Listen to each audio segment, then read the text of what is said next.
I'm almost doing a double take when I'm looking at this list. Do you guys know how many teams are left to sign an MLB free agent, like a major league free agent deal? I saw this from somebody who appears on the show sometimes. Aaron Gleeman posted this the other day, and then one of the 4 teams he posted just signed someone. So I'm going to guess 18. The number away. 18. No, there's 3 left, according to his tweet, that haven't signed a major league free agent. One of them was the Twins. Aaron covers the Twins. So then we're down to 3. I'm like, that's actually surprising that we're this, in my mind, early in the offseason. I know this didn't used to be early in the offseason, but now it is. Kratz, we are early in the offseason, and everybody but 3 teams has already signed a free agent. This has to be early in the offseason because the Braves are done all their lifting. The Braves are always the first one. Alex Anthopoulos is like, I'm pouncing. I'm trying to think of the 3 teams. I'm trying to think of. You got to play the game where you go down the line, right? Like Chicago Cubs. No, the Cubs have signed some relievers, including Phil Maton. Oh, yeah. Just go down the line. Yeah, like let's start, because I'll give you a hint on one of the teams. So one of the teams is in the National League East. We're going to talk about the Braves in a moment. We know that the Mets signed Polanco the other day. Who do you got? The Marlins. Nats. The Washington Nationals. The Marlins signed Merrill, and I think they might have signed someone else, but the Washington Nationals are one of the 3 teams.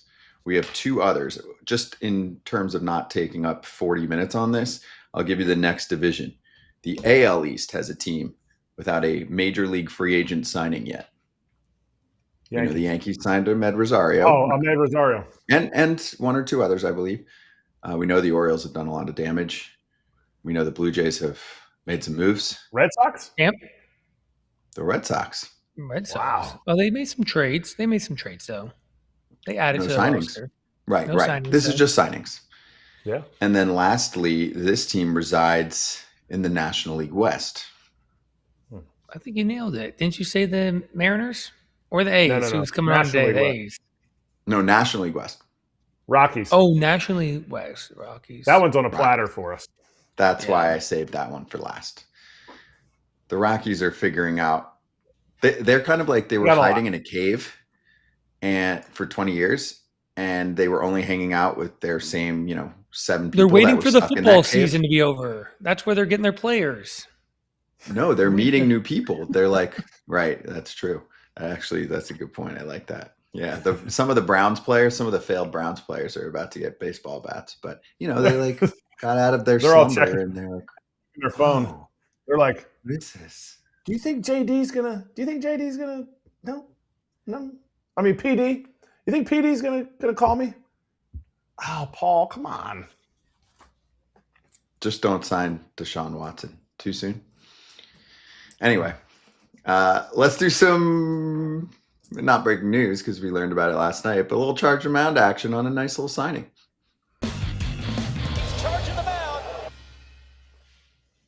Kevin, a team that you recently spent some time with, the Atlanta Braves, does in fact like to get their offseason shopping done early. It was very clear that they spent a little bit of money on Ha-Seong Kim last year in a trade acquisition that didn't have a ton to do with competition. They were not going to make the playoffs last year at that point. Very, very unlikely. So they pick him up.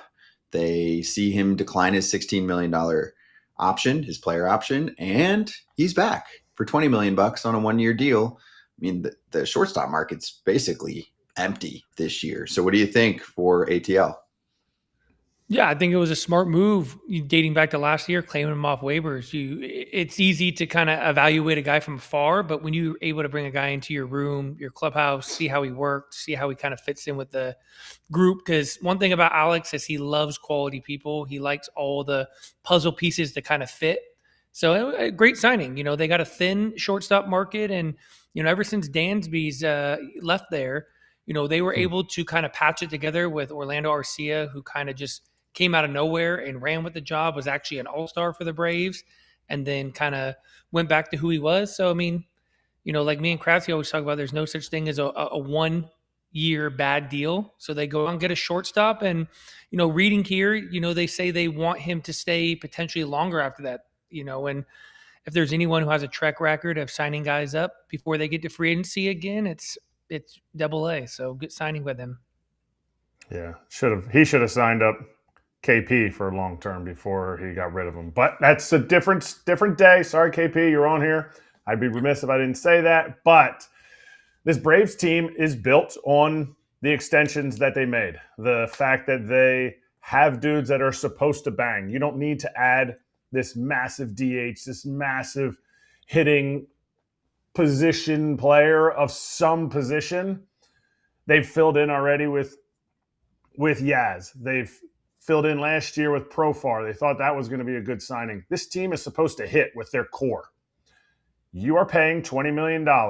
As a Braves fan, you're going to go, wait, what?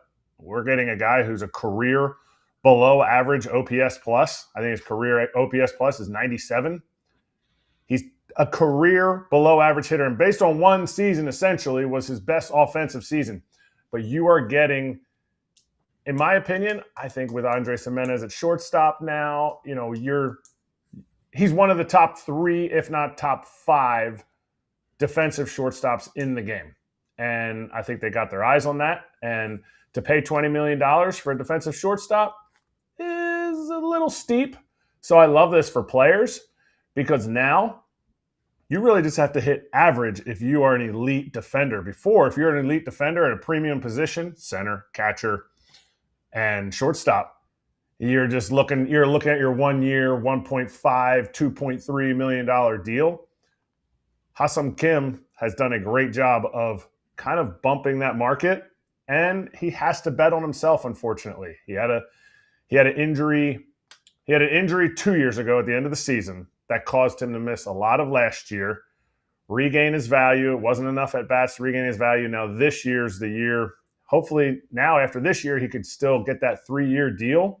And if you put it all together, it's a lot of money that he's made. So defensively, this is it. I think this buttons up everything that the Braves need to do. So The Athletic puts out contract projections and predictions, I should say. Tim Britton had him at 3 years, $50 million. Over the course of the next 3 years, he might make more than that, if he keeps up the D and he provides, like Kratz said, at least league average offense. But at least in terms of what one of the best prognosticators in the business looks at, it's kind of a bargain for Atlanta because KP, if the shoulder ends up barking again or becomes more of a problem, or he's just not the same guy, or the bat takes a step back and all of a sudden he's a 75 OPS plus type of guy, almost getting down to your Nick Allen status. Okay, you had a season of him, but the upside's still there.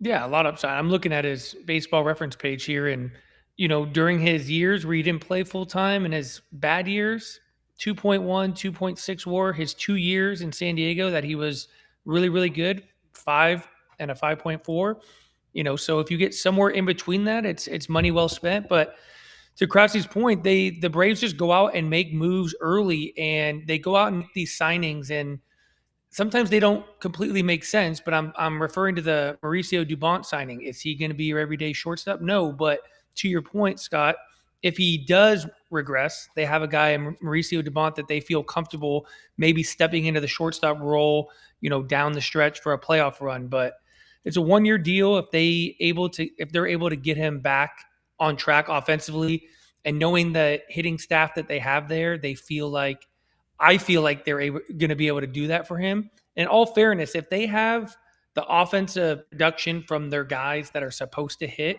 he's going to be hitting towards the bottom of the lineup anyway. So go out and play good defense, get on base, which he's always done a pretty good job of getting on base. It's going to be a great signing. On base and run. People forget, when dudes do shoulders, KP just had his shoulder surgically repaired. It affects running. It affects your sliding, whatever that is. Obviously, it affects throwing. Even if it's your lead front shoulder, it affects how you move around the field. He's coming off now. He's going to have a full healthy offseason. I said that yesterday. A full healthy offseason is way different than a full healthy season. Where you can get to your peak strength, your peak speed, your peak everything, so that when the season hits, you hit the ground running, not June, you're healthy enough to jump into a big league season. I mean, you're talking, this is a guy who is always going to walk over 10% of his plate appearances. throughout his career. Stolen bases, 12, 38, 22. And KP said he's going to hit 7th, 8th, 9th in this batting order. Those at-bats don't matter as much as the ones at the top, but what they do matter, and you see it in the playoffs because you're more keyed into one game and how, like, oh, the superstar's coming up, Shohei's coming up, Acuna's coming up. In the regular season, if you have a guy that controls the strike zone at the bottom of the order, it creates way more havoc on teams because now that walk rolls the lineup back over. You get Acuna up one more time. You get Austin Riley up one more time. You get Matt Olson up one more time. And that is where this team will succeed or they won't succeed. It's going to be, obviously, health. Last year they ran into too much health. But it's going to be in that lineup banging. Can I point out something that I thought was interesting, KP, and I'm curious to get your thoughts? Atlanta was not in it for basically the second half of the season, right? They were off to a slow start. They lost their starting staff. It wasn't the year for them. Their trade deadline was unconventional. Raisel Iglesias could have been dealt. They had asks. They didn't feel like the asks were that meaningful, right? Like, what's your line? Is it a prospect where they're like, I don't even think this guy has any chance of making it or such a low chance of making it? We'd like to keep Raisel in the same place. He doesn't have to move over the next couple months. We really want him back. Let's talk him into coming back. Let's acquire Kim because we're looking at the free agent shortstop market and we'd like to have one of them. We'd like to put one in, and now look what they do, right? With Dubon being able to play all over the place and Kim getting to step in for ATL. And it helped, like you said, to have him in the organization. You don't see that very often. And sometimes it can be criticized because people are like, you're out of it. Get whatever you can. And why are you going to take on a couple $1,000,000 of a player down the stretch? It worked. I mean, it's the human side that we never talk about. And I think that's what makes some general managers so good. And I had a similar experience with one of these teams that I played with behind me. I was on a team that was out of it leading into the trade deadline.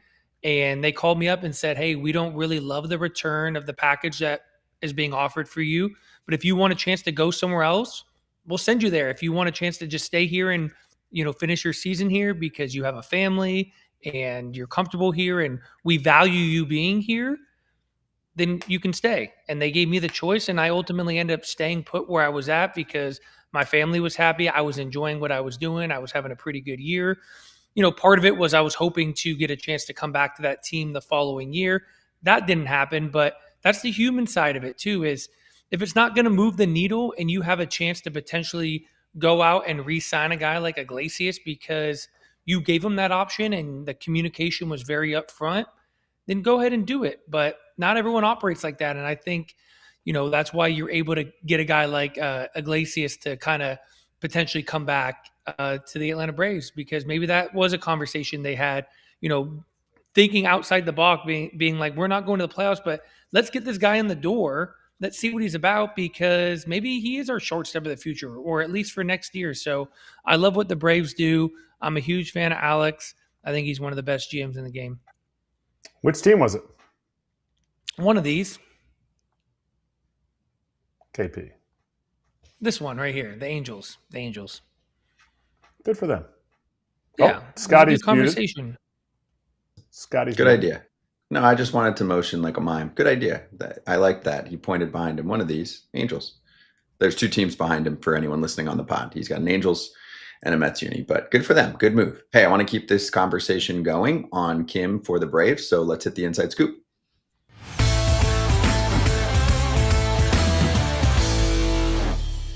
FT Senior Insider Ken Rosenthal is here. Ken, your thoughts on the Braves doing this during the season to help them get what they want in the offseason, including Ha-Seong Kim?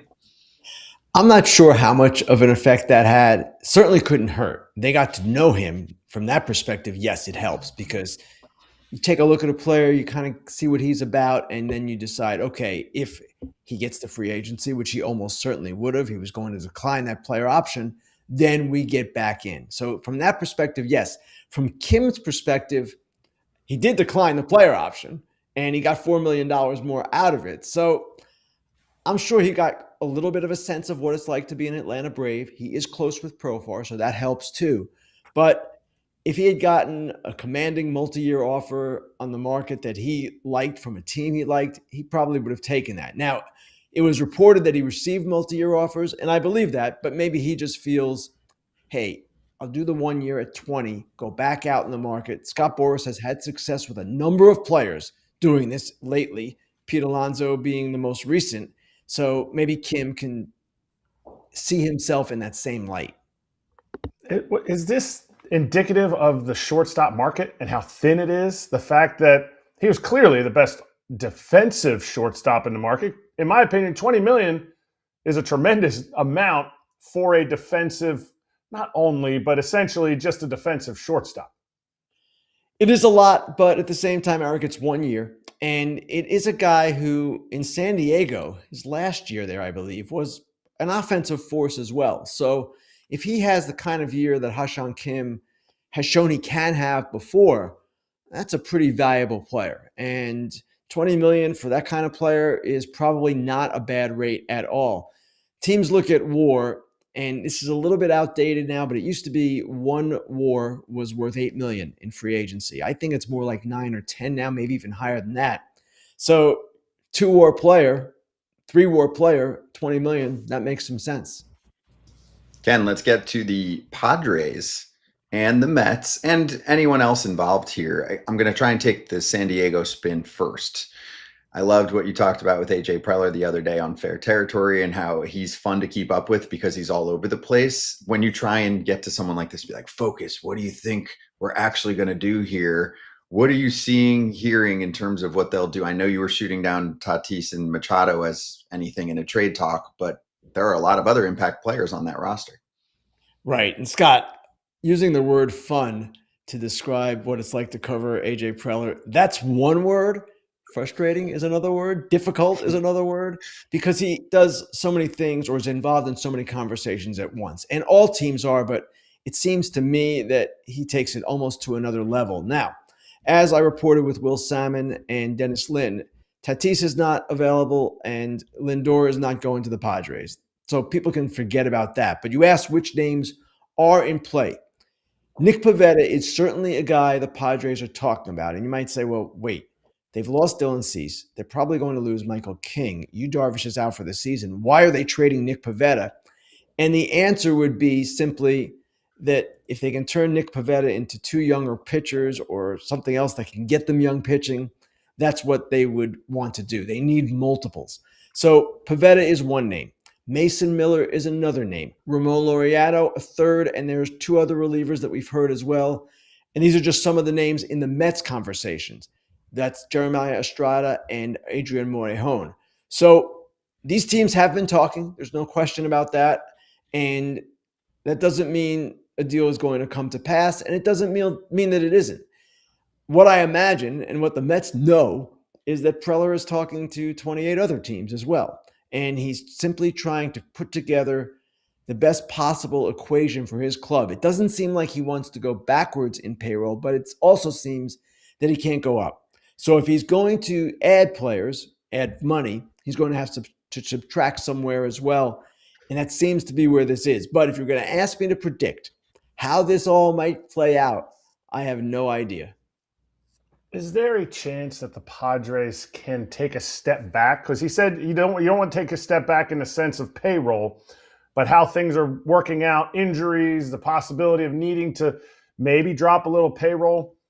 With all the moves they made at the trade deadline, are they okay taking a step back for this season? Because we saw that earlier with AJ Preller early in his career when he brought in all these guys and then he had to get rid of some of them to then build for the next season. Is that a possibility? Or has he said, no, I'm keeping pedal to the metal, win this year, next year, and the following years? He hasn't said either. But my expectation, Erik, is that he wants to keep going and keep competing. That is his personality. He is in a different situation now than he was in those early years. This is a team that draws 3 million. It's a huge force in San Diego, incredible success story from that perspective alone. And they intend to compete. And AJ Preller is a competitive dude and he wants to compete. So I don't see them taking a step back. And if you take a look at it, think about it, they've got Machado, Tatis, and Bogarts to huge contracts. why would you be taking a step back with those guys still in play for you? So I don't see it happening. Now, maybe in a couple of years when Machado and Bogarts are that much older, you think about such a thing, and maybe they would love to offload a Bogarts contract right now. But as far as taking a step back, that's not what I see them doing at all. Hey, speaking of competing, the Tigers go out and sign Kenley Jansen. Does that potentially change their plans with Tarek Skubal? Are they going for it this year? They got a legit closer at the back end, or TBD? TBD. And the way it works, Kevin, you know this too from just your years playing. Teams are going to look at everything. And if they trade Tarek Skubal, it would be with the idea of still competing in 2026. They wouldn't be, in their minds, going backwards. They've signed Finnegan, they've signed Jansen now, and they want to win. Now, the best way to win for 2026 is with Tarek Skubal. But if they can put together a package, it's the same thing we were talking about with Pivetta. If you can turn them into multiples, guys who can help you short and long term, then you at least consider it. Now, it's got to be a big package. It's Tarek Skubal, 2-time Cy Young winner, back-to-back years. But it is 1 year of Tarek Skubal, so that's going to depress it somewhat. And if they can get this monster kind of return, maybe, but I still believe that trade is a long shot. Okay, speaking of trades, the Phillies go out and sign Adolis Garcia. I'm guessing the days of Nick Castellanos wearing a Phillies uniform are coming to an end. What are you hearing about him, where he could end up? Is this going to be a situation they're probably going to have to eat some money in order to get something done?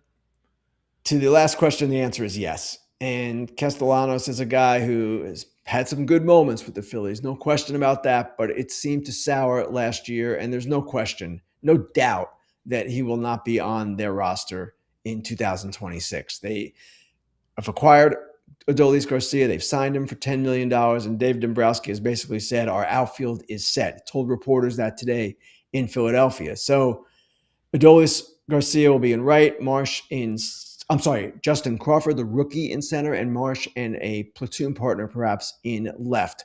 That's the way they're going to go about this, and Nick Castellanos is not part of their plans. Where he ends up, I don't know. He is someone that if they pay enough money down, you can probably send them pretty much anywhere, but we'll see how this all plays out. All right, let's go to the Japanese market, and Munetaka Murakami has kind of been silent. We're not sure what's going on. Especially ever since we saw the stat that he's hit 0.95 on fastballs, which I heard from somebody that was maybe a little overblown, that he does hit fastballs over 93 miles an hour. But what is his market looking like? Because if they think his power will duplicate into the big leagues, it's 80 power by some scouts. Right. And this is the question with Murakami. And I wrote about this yesterday, basically saying he's the biggest mystery in the market because we don't hear or haven't heard many teams involved. Doesn't mean that there are teams that are not involved. We just don't know where this is right now. And sometimes these negotiations with Japanese players and other players too, you just don't hear much about the teams involved. We haven't frankly heard much about Okamoto or Imai either in terms of teams. So that said, Murakami is a guy who, yes, as you said, Erik, 80 power, but serious concerns about the swing and miss tendencies. Now, I wrote in my notes column, Ohtani, ages 18 to 22 seasons, had an even higher strikeout rate in Japan than Murakami has in his career. But if you look at Seiya Suzuki, his strikeout rate in Japan was much lower than Murakami's, and he has been a successful major league hitter. So Murakami is something of a boom or bust guy, at least in the eyes of clubs. Do I expect he's going to get a deal by Monday at 5 p.m. ET? That's the deadline for his 45-day negotiating window to expire. I do expect he's going to be a major league player. I couldn't predict where. And I know I'm saying a lot of, I can't predict, I don't know, but guess what, guys? I don't know and I can't predict, and I'm not going to lie and make up stuff. Is there a certain player that each of those, you talked about Okamoto. Anyway, I say I'm wrong every time. Akamoto, thank you. Ken never gets it wrong, so I'm always jealous of that. Is there a person in the market, is there a current big league free agent in the market that they're waiting to see, okay, because of this left-handed power hitter, where he lands, that will affect Murakami? Is there somebody for Okamoto also? Yes. And certainly when you look at the entirety of the market, Bregman is a third baseman, and Murakami and Okamoto both play third, seemingly first. They're not great defenders from what we've heard in either spot. So that affects it. But also, Bellinger affects it. Arenado being out there affects it as a trade possibility. All of these things come into play. And it puts pressure on the agents for these players to get something done because there is a deadline in effect. And when these other players are out there unsigned or not traded, it does complicate things. I forgot Bo Bichette. He's another one. So all of this comes into play. And yes, Erik, I think you're reading it correctly here. That I don't know if the word blocked is the correct word to use, but there is obstruction, I guess, for these guys to some extent because other major league free agents are still available. I know you had wrote about it and it had just come out about Ketel Marte's no trade list teams. He came out with his limited no trade team. Any surprises there? Is it going to affect his trade market at all? I don't expect it to affect it. And the whole thing was a surprise, honestly. And I know a lot of fans responded to the story saying, how did he come up with this list? I have no idea how he came up with the list. I just published the list after I got it. It's kind of a random collection of teams. It's the A's and the Giants. It's the Yankees, the Cardinals, and the Pirates. Of those teams, the Giants were the one that might have been in the market because he is someone that plays a position where they have a severe need, second base. But whether the Giants were going to accomplish a trade in division with the Diamondbacks was always a question anyway. I guess the Pirates could be a possibility, but that's not necessarily likely either. So no real surprises there. I don't expect it to have much of an effect, Kevin. The real question is, will he be traded? Will some team meet the Diamondbacks' price? And it's going to be a high price because, as I wrote, by some estimates, the surplus value on this contract could be $100 million. That contract is so attractive to teams, it makes him that much more valuable. On top of, he is a really productive player, one of the best at his position in the sport. One of the things you wrote about was the Nats' reluctance to possibly trade C.J. Abrams. Is that still the case today with Ha-Seong Kim now going off the market and another, him being a shortstop? What other shortstops are available for teams? It seems to me the Nats want to see what C.J. Abrams can do over the next year or so and see if he can improve under their new system, their new president of baseball operations, new manager, new coaching staff entirely. And their new president of baseball operations, Paul Taboni, has spoken repeatedly how he feels that these players, some of their young players, including Gore, Mackenzie Gore, and C.J. Abrams, have another gear. And if you believe they have another gear, if you believe C.J. Abrams in particular can improve defensively, well, then maybe the value is that much higher at the deadline or next off season when you'd still have the ability to trade them. So it's going to be really interesting to see what they do here. With Gore, my opinion is that they should trade him. To me, it's a risk to take any pitcher into the season knowing he might get hurt or he might not perform as well as you would want and his value would suffer. Right now, Mackenzie Gore is healthy. He is a guy with 2 years of control left. It seems to me now's the time to capitalize. With Abrams, there's an extra year, and maybe you wait a little bit and just see if his value will increase. And maybe, hey, if his value increases that much, you re-sign him. I don't expect this, but you extend him and go about it that way. Ken, good stuff. We'll talk to you later in the week. We'll also hear from you on Fair Territory later in the week. Sounds good. Thanks. Thank you. That's FT Senior Insider Ken Rosenthal. This is a busy week.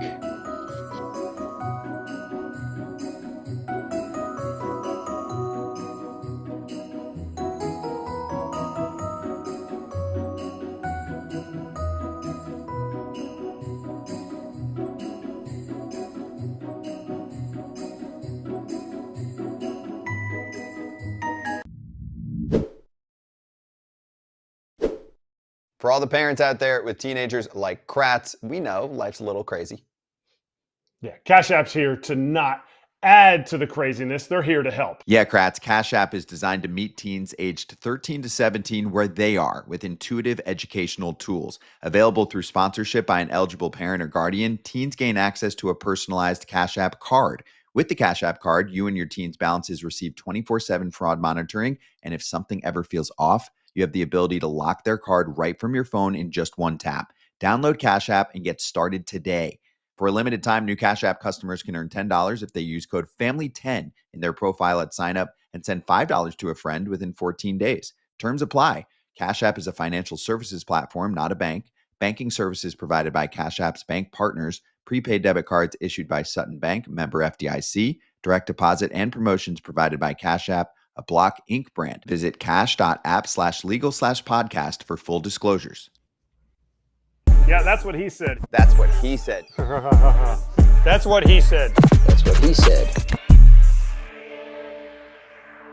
Hey guys, this might be it for Yu Darvish. So he spoke on Monday through a interpreter, and he said, I'm not necessarily thinking about really pitching as I go through this rehab process right now. I don't have that in mind. I'm just trying to rehab my arm right now. And if I get the urge to come back, if I feel that I can stand on the mound and come back, then I will go for that. But I'll just leave it there for now. So he's got a contract running through 2028. He's going to be out for next season. He's due to come back in 2027. This is interesting on a couple fronts. Number one, from a fan perspective, KP, I'm sure fans want to see Darvish and you miss him as part of the rotation this year, all of that. On the other side, the Padres are going to be sold. They're going through some lawsuit crap with who gets what with the aftermath of Peter Seidler passing away. And if Yu Darvish is serious, he's going to have to give money back. I remember my friend, and you guys know him, right? Ryan Dempster did this for his one season with what, Boston? And Kratz is smirking. Did he not do that, Kratz? He did it, but let's make sure, maybe there was a little bit different circumstances too than just, I don't want to play again. Okay, fair. But for Darvish, I mean, you rarely see this. Is he going to give back KP a year, maybe more, of money to just call it? I think he might. I mean, I appreciate the honesty. I mean, as a fan, you're probably maybe a little bit upset because he is going to get paid to rehab this year. But, as a player, I mean, I appreciate his honesty. I mean, it's been kind of a weird last couple of years for him. He's had some, absences away from the team for some personal reasons. We don't really know what was going on. He would go back to Japan for certain things.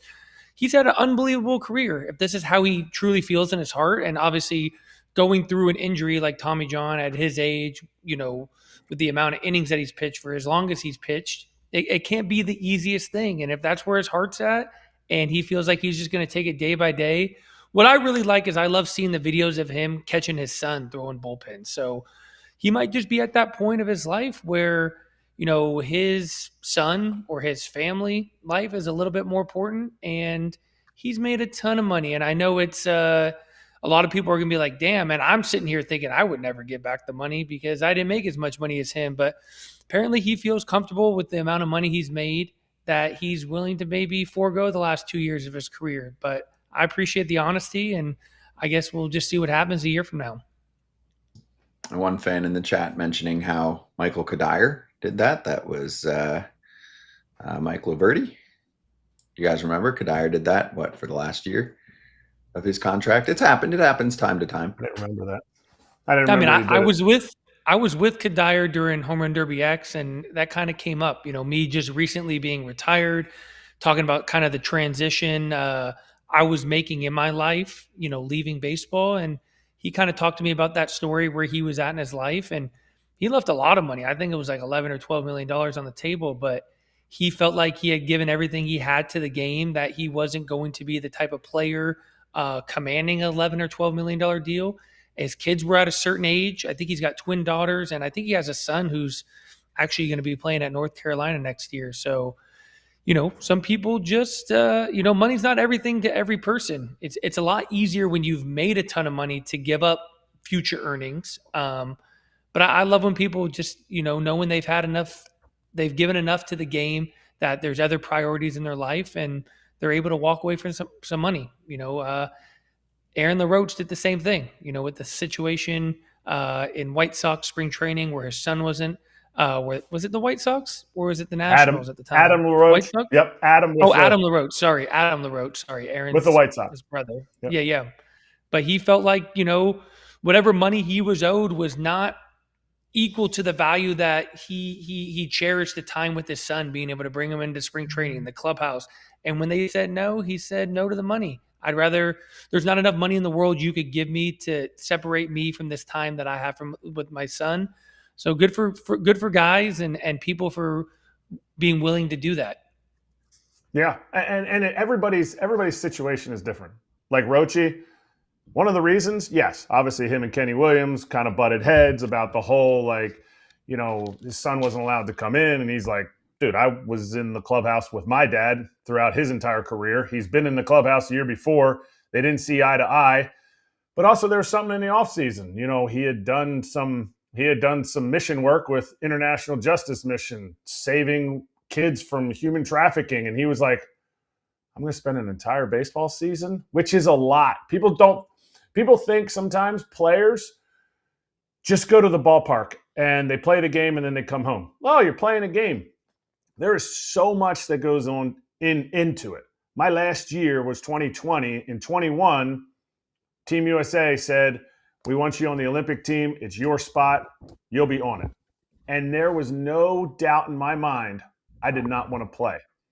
Physically, I could have done it. Physically, everything was fine. But the fact that I would have had to work out every single day with disregard to my family, which I had disregarded pretty much for the 19 seasons before, the 19 years before in my life, because the fact that, you're constantly the guy when you're the player, and all of a sudden family becomes more important, and you're like, I gave a lot to it. Yu Darvish is no different. I also think there's another level that I don't understand. KP probably could understand a little bit more. Elite. He was elite.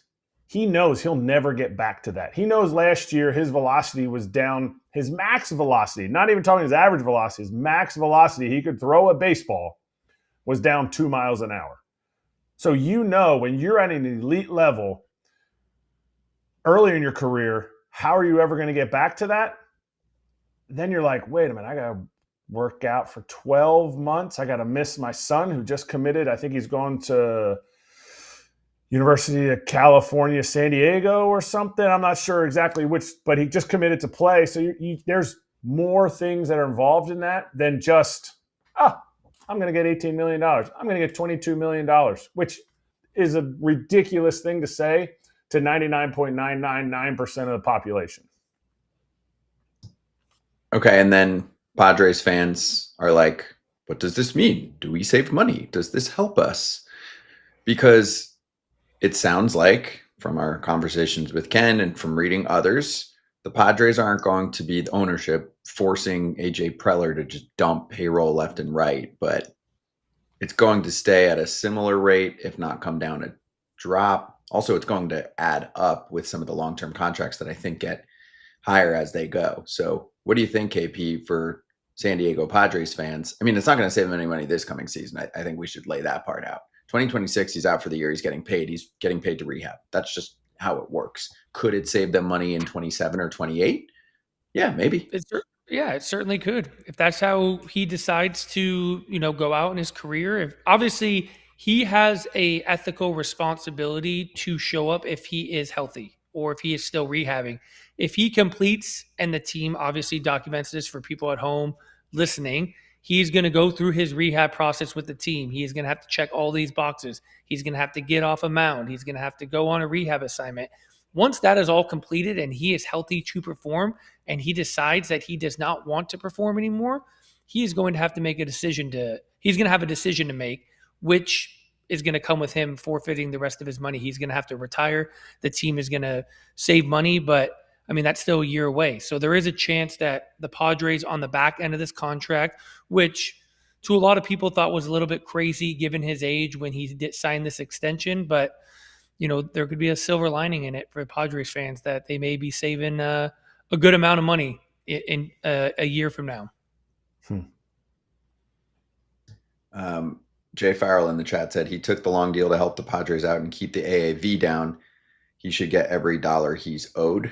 I know you guys usually feel that way, but I will also say when you sign those deals on the other side, you got to play through the deal, right? We've seen some of these deals 10 years, 12 years. Like if you get hurt, that's one thing, but otherwise you got to play through the deal, Kratz. And if not, then you do give money back. That's how this works. It's not like, oh, well, you know what? I helped them out on the short end. Plus, I got to look at what the number is. I don't have my computer today, so I'm a little more limited. But if you evaluate this contract and how much Yu's been hurt and now is going to miss more time, it's a bad contract for the Padres. This was an extension. That he had signed. But, yeah, I mean, it's not – and that's why I think possibly there could be some insurance which could save the Seidler family or the trust a little bit of money. But, I mean, he's owed 16 in the next successive years, 16, 15, and 15. So, yeah, it stinks. But one other thing when you're talking about it, and maybe we'll ask him next time he comes on, we'll probably have more pressing matters. But Buster Posey, I remember playing with him in 19. You and I were both there, KP. And Buster looked to Evan Longoria, and he goes, "You got 5 more years on your contract?" He's like, "Oh, that would be brutal." He just wanted to play to a certain extent because he wanted to be home with his family. He wanted to move on to the next thing. And I don't think people necessarily understand that because I think then Buster sat out 2020 because of COVID. 21, he signed his 1-year deal. And I assume they went to him because he had a massive year that year when they went to Crawford, who signed a 2-year extension. And I'm assuming he probably declined it and was like, no, I'm good. Like some guys are good to be done. It's okay to be done and not be shackled by the fact that you have an obligation to keep playing. Mm-hmm. The obvious example being brought up here by MGR in the chat, MJR. Did Rendon play through the deal? Well, it sounds like they're going to figure something out for this coming season, and he's a tricky case. Yeah, it's different. It is different. Yeah, this is very I know different. It doesn't seem right, but it's different. This is different because at the end of this deal, where we're talking about at the end of this rehab process, he's going to have a choice to make, Yu Darvish. And if he wants to give that money back by saying, I don't want to play anymore, he's going to give the money back. There's a difference in, and you have to respect what Kratz is saying. He understands that he might not ever be elite again. And he doesn't want to pitch at not being elite anymore. So if he decides to go home and give the money back, that's one thing. I think it's worse for him to just check the boxes and go out there and be a way less version of himself and just going out and collecting a paycheck. So if he wants to give the money back, go give the money back. You know, like Kratz said, we are humans. We have families. We have our priorities change. And yes, you do have a responsibility to kind of honor that contract. But if you can get out of that contract by not receiving the money, then who's upset about it? He's made plenty of money, so he's going to be okay. Yeah, and on the Padres side, I mean, I don't think it's going to change much in terms of plans for them this coming season. Some Padres fans are probably like, no, don't trade Nick Pivetta. Why is he even in a conversation? And I agree with that. I mean, Nick Pivetta had a banger year, and he's always a guy that you were watching and thinking that he could find another gear. It goes back to our combo we had with Ken about the Nationals, thinking they've got another gear with their crew coming in to try and boost some of their players. You didn't feel that way, Kratz? I felt that way. You think it's more of an anomaly year, or do you think that they helped him unlock something and he might have a nice little run here for the next couple of years? I don't know. I mean, I wouldn't trade him is my point. And I don't think whatever Darvish does has any idea or has any correlation to this because you're not going to know what Darvish is doing for a while. I think it's a lottery ticket. I think if they cash in Nick Pivetta because of I think there's a lot of value there because they only paid him $5 million or maybe even $4 million last year because of how they staggered that or loaded that contract. Yeah, it was, I think. And I think it's a lottery ticket that there might be another Nick Pivetta out there. What do they see in like a Luis Heel? What do they see? I just use that name because you have to trade him to a team that's willing to pay a starting pitcher for the next 4 years on this contract. This is a lottery ticket, and maybe this is a chance to say, you know what, we see this value in somebody else that we just saw the league was undervaluing in Pivetta, and that's how we got that contract. I think Pavetta's situation was the qualifying offer. Okay. I mean, there's someone else that has really that? hard for that. No, you're right. You're right. I know. I'm just saying that's where they find value is they go, okay, all these teams are avoiding this guy because he's not a star free agent available last year and he's got the pick attachment and teams don't want to give that up. And I also do think that ultimately the league is trying to get rid of the comp pick for a significant trade-off like the international draft. That's getting into CBA talks. So Yeah. players have consistently been getting punished with the qualifying offer. And I think examples are being made so that they can use that. It's one of their best bargaining chips, just giving you inside baseball and what's going on with that world. Anyway, let's get to the A's, our offseason to-do list. Melissa Lockard from The Athletic's going to join us.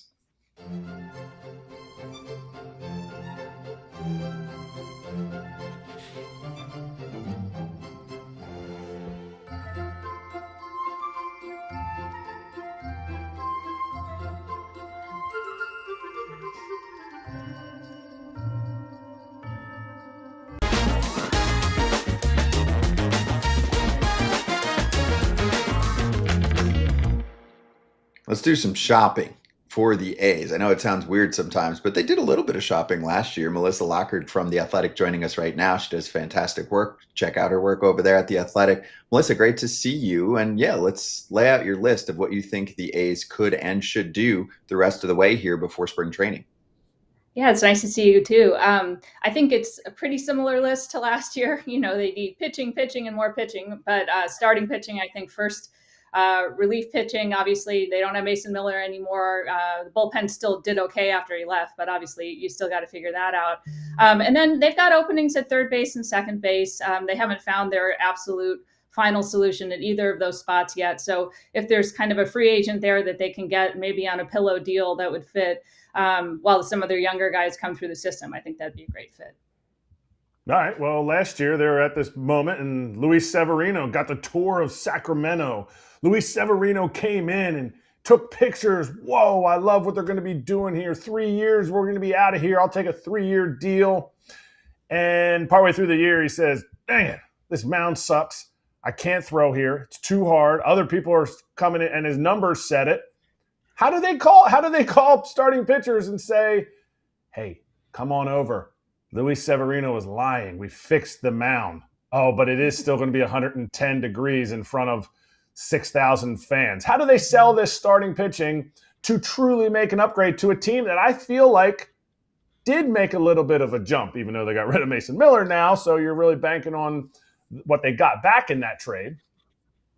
Yeah, you know, it's interesting. They can't answer most of those questions. They did, however, they are building a room next to the dugout for pitchers to go in between innings so that they can have somewhere to go where they would, you know, typically go into a clubhouse to collect themselves when they're not on the mound, which was something that Severino specifically asked for. So I suppose they could kind of say that they are responsive in some ways. But it's a tough sell. I mean, no denying it. As easy as a sell as it was to pitch at the Coliseum, given the way that pitchers were able to get away with a lot there, it's the exact opposite in this situation. So they're going to be looking for someone who is, you know, looking for a short-term deal, maybe a way to kind of pitch halfway through the year and then get traded to a contending team. I think that's probably their best bet. I wouldn't look to too many long-term solutions there. But, you know, they also have some younger arms coming up. So that wouldn't be the worst way to get through a season, would be to kind of bring somebody in who could get them through to July, maybe pitch well enough, at least on the road, to convince another team that they'd be worth acquiring. And then you bring up a Gage Jump or even a Jamie Arnold, who they took in the first round last year, and start to see maybe where this rotation is actually going to go in the future. All right, where do they go for getting guys to play second and third base? And do they have any internal options? Yeah, I mean, you know, Zach Geloff had one of the weirdest years ever. I mean, he had this great spring, looked like he was going to kind of get back to the way he was his rookie year, and then breaks his hamate bone maybe 2 days before the end of spring training and just never got back on track. He ended up with a rib injury before he came back. Then he came back and he really wasn't right. got sent back down, looked a little like himself for a bit. And then I think, it just never came together before the end of the year. But he's still their best defender at second, still has that potential there. Brett Harris and Daryl Hanais both shared some time at second and third. Max Muncy, the former first round pick, is also in the mix there. But there's just nobody that you can point to and say for sure this is the guy that's going to be able to cover that void for them, Merrill. Are there, because all of these needs can be, yes, they can be filled with trade. Yes, it can be the 1-year deal. Are there any spending mandates kind of last year? Obviously, it was the quiet secret that they had to spend this money, but they had to. Are there mandates? Are they short of that and they have to come to, a certain number? And if you know what that number is, what is it? Yeah, I don't know what the number is specifically. I do know they've been in talks with some of their younger players about extensions, and that may be the best way for them to get to whatever number it might be. Also, I think if they bring in a free agent, they're going to overpay him. Mark Leiter Jr. signed a $3 million deal after being non-tendered for a year. That might have been a bit of an overpay compared to what he would have gotten in a different situation. Obviously Severino, I think, got a much more handsome contract than he would have gotten. So you may see a little bit of that, but I wouldn't be surprised if you saw some of that money going towards extending Nick Kurtz, Jacob Wilson, Tyler Soderstrom, Shea Langoliers. Like, those are the kind of targets that would make a lot more sense for them, because those are the guys that you can already convince to be there because they're there already. Yeah. To piggyback on some of those names you just mentioned, someone who spent the last 2 years of his career in the same division as the A's, I love their young core players. I think they have potential to build something really special there. When do you kind of see their window of taking off? Is it going to kind of lead into the new stadium? Is when they're really going to kind of push all their chips in the table, try to sign these guys up long enough to make that transition to Las Vegas? Yeah, chips on the table is going to be a good metaphor for them when they make that move. But I think they have built a nice lineup core. I think Lawrence Butler as well is a really important part of that whole mix. Brent Rooker will be around. I think he's a guy whose skill set should age pretty well. And as a leader, he's a really important part of that mix. So the core of the lineup is really there, but the pitching still remains a huge kind of mess and a huge puzzle at the moment. They hadn't really invested a lot in draft capital on pitching in the upper rounds in the last decade or so, really, and their pitching had really fallen off developmental wise. But the last couple of years, they've invested a little bit more. I think they're seeing more returns there. You saw Luis Morales come up and pitch pretty well. There's some other guys that might factor in there. The guys they acquired from the Padres in the Mason Miller deal, could factor in as well there too. But it's just going to be hard to know how to transition guys pitching in a difficult environment in AAA in Las Vegas, then coming up to Sacramento and pitching in another difficult environment. It's almost similar to the Rockies, I think, in a lot of ways. And until they figure out that pitching part, it's a little hard to know exactly when it's all going to come together. Because, at the moment I was kind of thinking, it's a very similar team to like those mid-90s A's teams that was post-dynasty where they had McGuire and Steinbach and all those big sluggers. And they were kind of fun to watch, but they were just like 6 runs given up every game. And it's hard to build a sustainable winning pattern. And the only way they were able to turn that corner is when Tim Hudson, Mark Mulder, and Barry Zito kind of came on the scene and gave them a pitching identity. So once they have a pitching identity, I think you'll see it come together pretty quickly. I got to hit the extensions because obviously Law Dog's in, Rooker's in. Who of those guys that you mentioned are the guys that really kind of fit that like window? It has to be obviously a really good player. Obviously it can't be too expensive. Is Nick Kurtz past that? Is there somebody that fits right into that window that says, okay, you know what? With Rook, with Law Dog, we're going to push these guys as our billboards in the 4 years from now when we move into Las Vegas? Yeah, I think Nick Kurtz is probably the number one guy there. I think what he does is what has always fit what they like. He's patient. He really understands what he wants to do when he's at the plate. I think he did some things that hint towards even getting better as a hitter and as a defender. I don't think he showed how good of a defender he can be at all last year, but you saw it in the college ranks that he's actually a pretty good defensive first baseman. And Matt Olson was a guy they should have built around, right? Like that was a guy that if you had a different ownership situation, he'd still be with the A's and kind of being their centerpiece. And I think, Kratz has a lot of similar characteristics to a Matt Olson. Doesn't have the durability yet, but I think, hopefully for him, we'll get there. But he's definitely one of those guys. They absolutely love Shea Langoliers. It's tough to build around a catcher, and especially a catcher who plays as much as Shea does. But, his leadership and his, ability to hit well above what a catcher. I mean, if Cal Rowley's not in the division, you're talking a lot more about Shea Langoliers. It's the best hitting catcher in the AL West. So, though, I could see something getting done there. It's just tougher with a catcher to sort of project what that would be. And then Soderstrom is sort of an interesting one because, the fact that he was so willing to move positions and he did a really good job with it, I think showed a lot about him, as a person and what he was willing to do for the team there. And, obviously as a hitter, he brings a lot to the lineup as well. That was honestly who I was going to ask about. Shea Langoliers. Why is it tough to build around a catcher? Cal Raleigh, Salvador Perez, Will Smith, JT Realmuto in Philadelphia. Like teams, that's what teams do. They build around a catcher.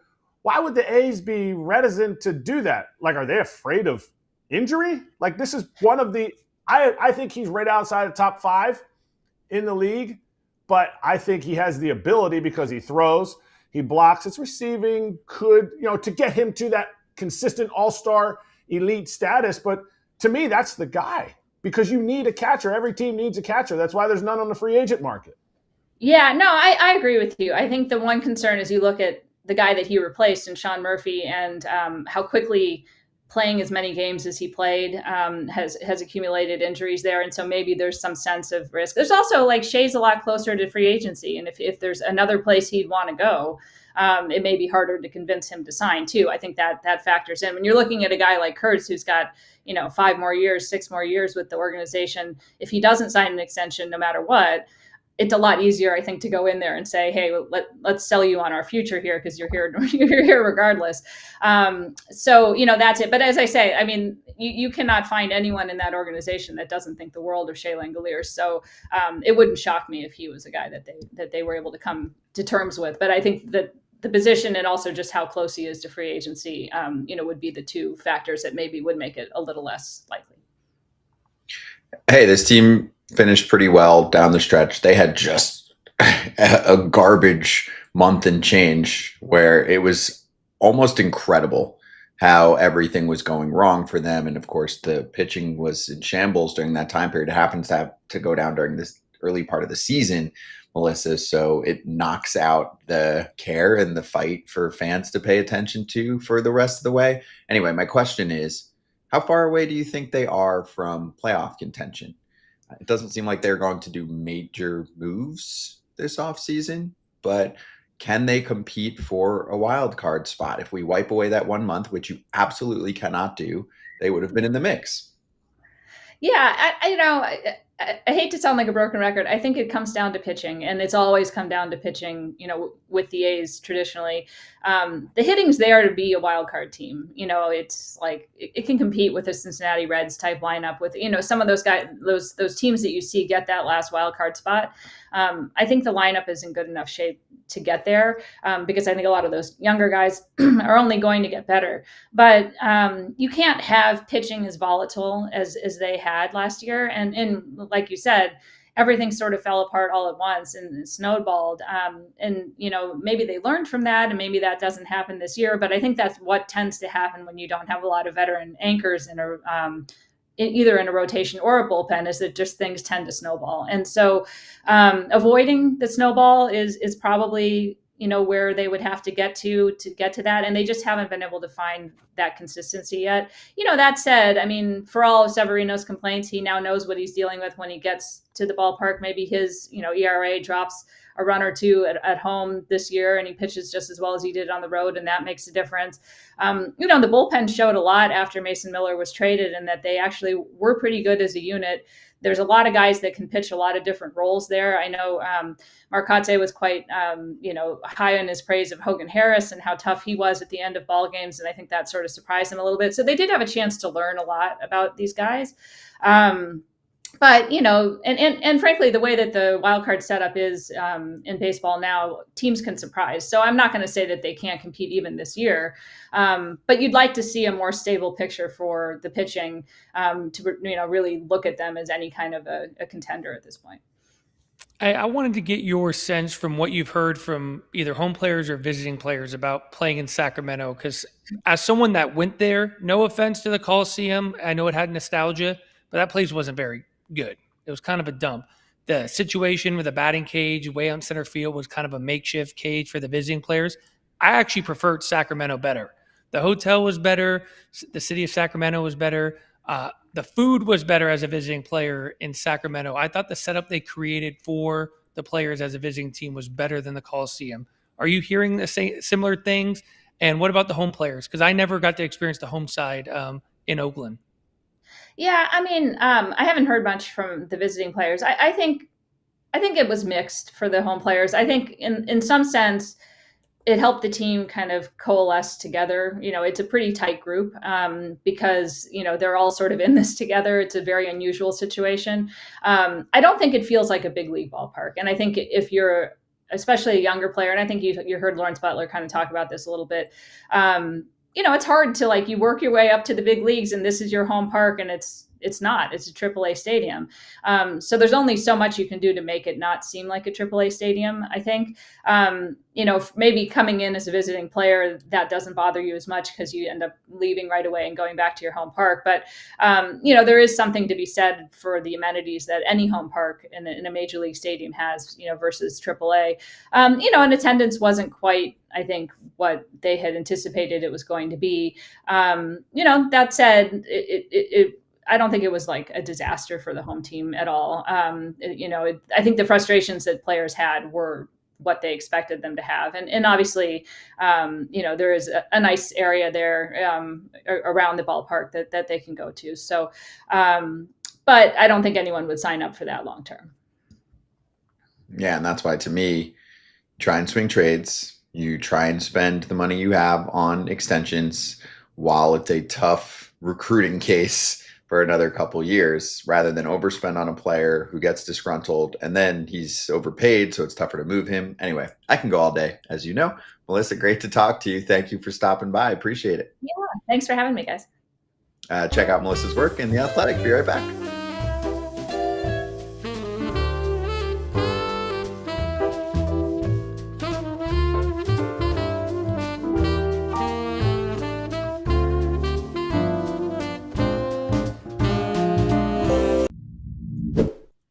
Jumping in with our little friendly shout out that the Playmakers Classic is going down in a couple months from now. I mean, we talk about it for a good chunk of time. We'll jump in and let you know that you can book a little spring training and then go out there, go to an event that's for a really good cause, features a ton of players. I guess, KP, for you, spending a lot of time with the Blue Jays, you wouldn't be able to go to this one. This gets all the Arizona guys.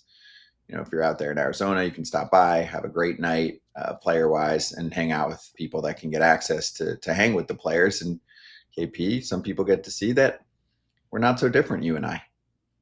Yeah, I mean, events like this are great. I mean, and I love what we're doing now. I know it's a little bit different because we're quote unquote retired players, but I've known Kratzy for a long time. He was no different than he is or appears to be on this show.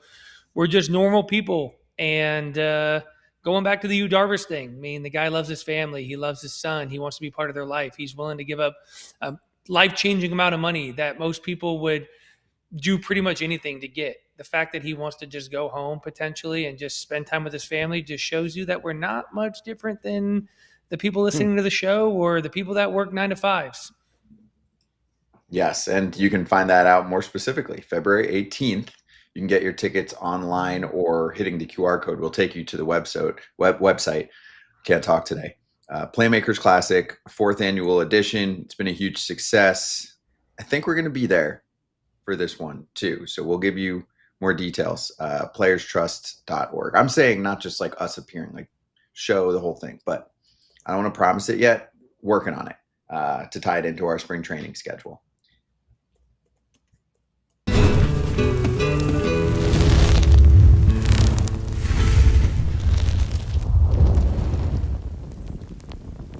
Hot Corner, we had 2 moves while we've been on the show. I'm going to start with the most recent one because he's been on our show, and I think it's for more money. 1 year, $5.5 million for Foster Griffin. Do you remember the conversation, Kratz?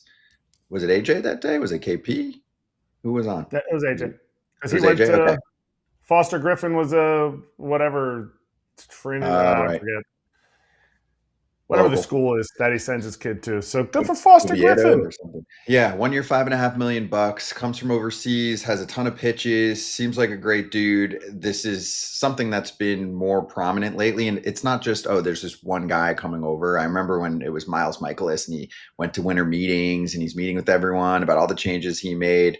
This is happening more frequently. I mean, this year really getting a ton. There's names we're getting to know. Michael Weiss, who was just on Crush City territory, if you want to hear his story, but Foster specifically Ryan spent Weiss? 3 seasons in Japan. Was it Ryan Weiss. Is it Ryan Ryan Weiss? Yeah, Ryan Weiss. And there are a number of others. Anthony Kay, who signs with the White Sox. White Sox have signed Eric Fetty. Guys coming from the KBO, Korea, or NPB in Japan. And for Foster, he actually knocks the Nationals off our list. So now we're down to 2 teams that haven't signed major league free agents already, and we're not even in 2026 yet. But KP, seems like it makes sense for the Nats. Are they going to be playoff contenders? Not likely, but if there's a good year, this is a good flip over to a contender. Yeah, I mean, I love it. I just wish there was somewhere, and obviously you can go overseas as a position player, but it doesn't really kind of change your value, your stock. I love that it's happening for players that maybe run into a little bit of a tough time here in the States. You're bouncing around from minor league team to minor league team. You got a chance to go overseas and kind of make some real money for your family. And sometimes you figure it out. You find something. You get away from, maybe the pressure and stress of trying to make it to the big leagues. And maybe you learn some different grips, or you're just around some different people and it finally clicks for you. So I love that pitchers they have that option to go overseas, make some money for their family, kind of reinvent themselves, and then get a chance to come back here and actually cash in. We're seeing multiple year deals. I mean, the Blue Jays signed Ponce for $30 million. So, and that's out of the KBO. So I just hope that eventually it will catch up for the position player side where, you're bouncing around in the minor leagues. You're not making a ton of money. You get a chance to go to, Korea or Japan, and they kind of value the adjustments that maybe hitters make similar to pitchers. I'll say this, technology helps a ton. This is going to relate to our next segment. Technology helps a ton here. Why? You're not just, no, I'll tell you why, Kratz. In my mind, teams are trusting players like this to bring them over and give them real money, more so than before, because they can try and grade pitches better. This is one of those spots where I do think it's effective. When we talked to Dylan Cease the other day, and he's saying how you can't just go off a stuff plus slider score, since it could be a more exposed pitch if he changes the way he's opening up, right? We can get into all of that. But just from a pure quality standpoint on a pitch, I do think the tech helps here, because it's hard to project how a guy is going to look when he's been in the States. He hasn't necessarily performed well. He goes overseas. He looks like a stud. Sometimes some of those studs are great. Sometimes they're not. And they're at least able to say, hey, this pitch changed a ton. It's not just philo, it's shape. He figured it out. And now this is a more effective pitch. Sure, you can look at results, but I do think it helps to have a little bit more behind it for them to say now for Foster, okay, this is a really quality cutter. And he's got a changeup that has really emerged that we think has very similar characteristics to pitches we see in the majors, and it can be successful there. This is exactly what KP was talking about too. It's all in the pitchers. It's the only sport where the defense has the ball. Like, there's nothing that's affecting a pitch shape other than the pitcher. The position player value going over there right now is all watered down. We just heard about it with Murakami.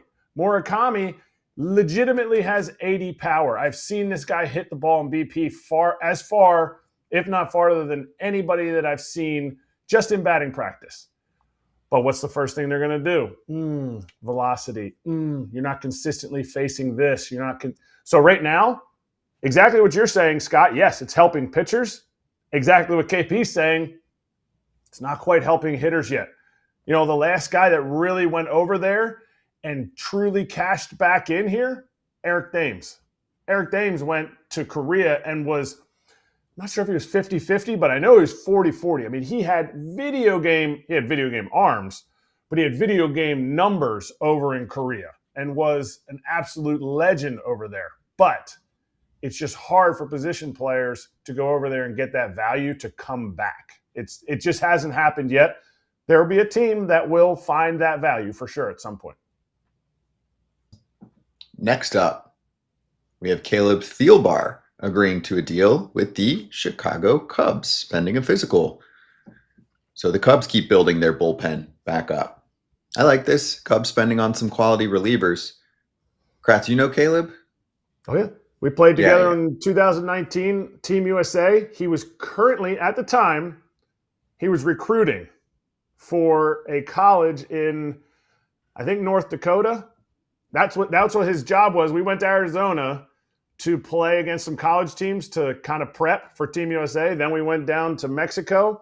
He went on some recruiting trips down in Arizona to try to get some kids to come to his college up in North Dakota. I'm not sure why I'm thinking North Dakota, but it was something crazy like that. And now look at him. He was done. He was legitimately done on his accord. He had a baby coming. His wife is a college softball coach, and now he has made some cash, and he is a very quality, not just left-on-left reliever, because he throws that curveball from the upper deck. KP, did you face him?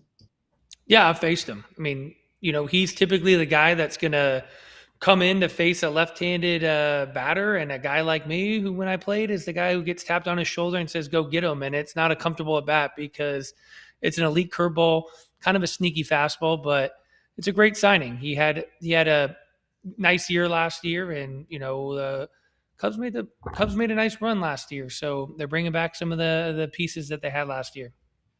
Scotty, you'll love this. Kind of good against both. He's always going to be, they're going to think he's left on left, but when the Twins unlock the fact that he throws that fastball, some years he's touched 97. Normally he's like a 95, 93 guy, but he starts running that fastball in. It's just too hard. It's too hard for a guy like KP who handles that ball in and clips him out front to then say, oh, I'm going to wait back on that curveball. I mean, his numbers, batting average against lefties, 158. I got to make sure. Yeah, last year, 158 against righties, 205. OPS against righties, 588. So it's not just a left on left, but teams have implemented that, and he's able to get out there, stay out there, and get his 3 outs or get that 4th out if, a team stacks their left, right, left, right, left. I like it. And the Cubs are spending money to build the bullpen right back up, right? Because they had quite a few free agents, and they didn't keep Kittredge. Remember, they sent him back to the Orioles, but Palencia was great for them most of last year.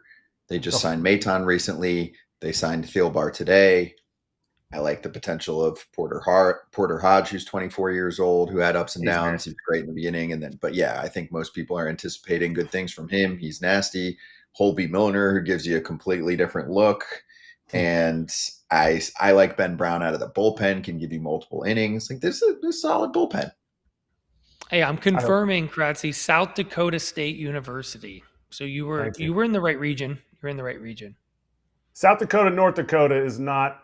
South Dakota is actually less inhabited, I think, than North Dakota is what I've heard. Like there's a larger city in North Dakota. But either way, it was in the middle of nowhere, and it was the craziest time. I've never played with somebody who was doing recruiting trips at night in the middle of our prep to go play in Guadalajara, Mexico.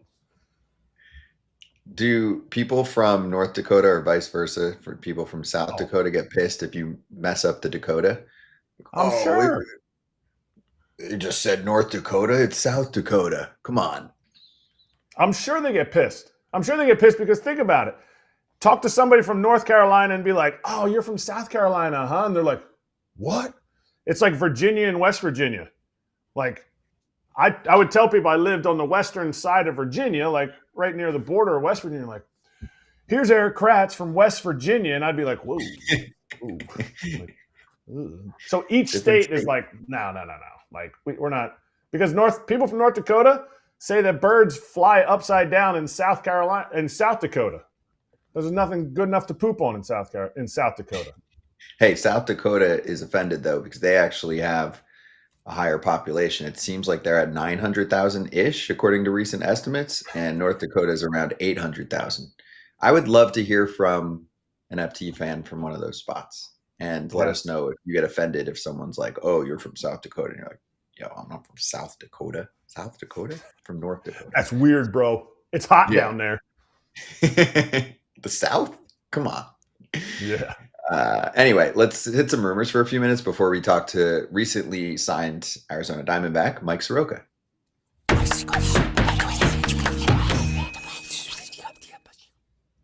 I love that.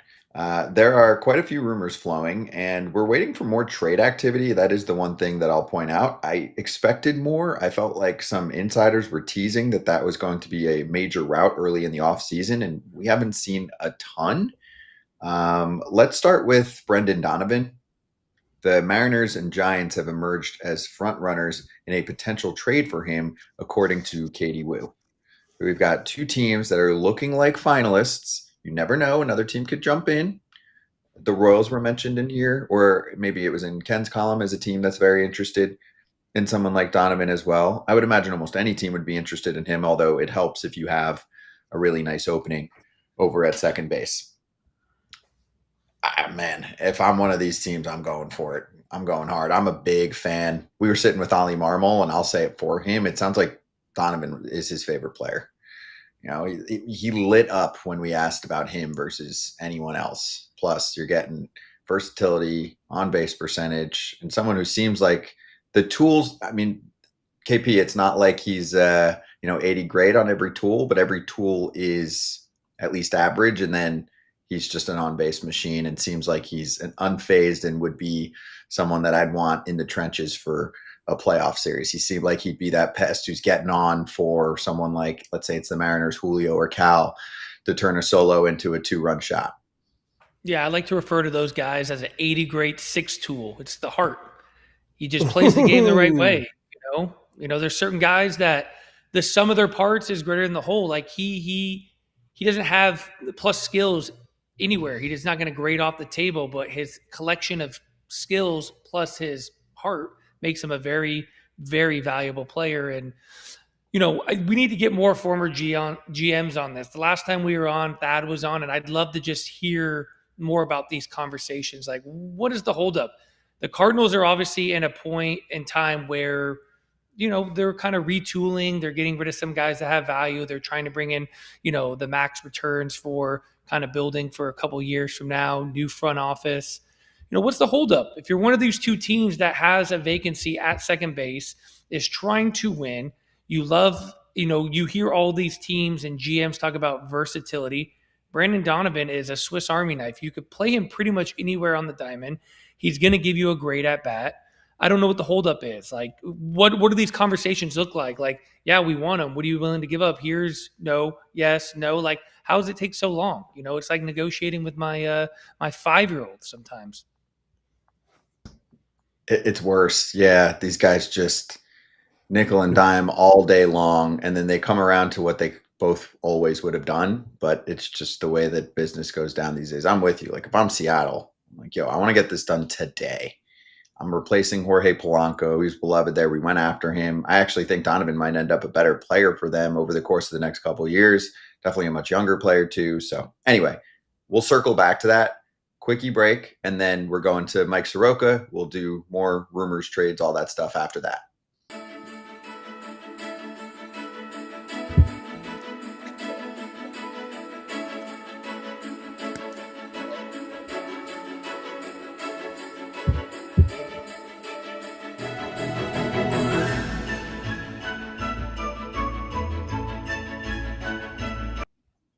All right, joining us now on Foul Territories, Mike Soroka, back with us on FT, and now with a new uniform, the Arizona Diamondbacks, freshly signed. Mike, great to have you on. Big smile, as it should be.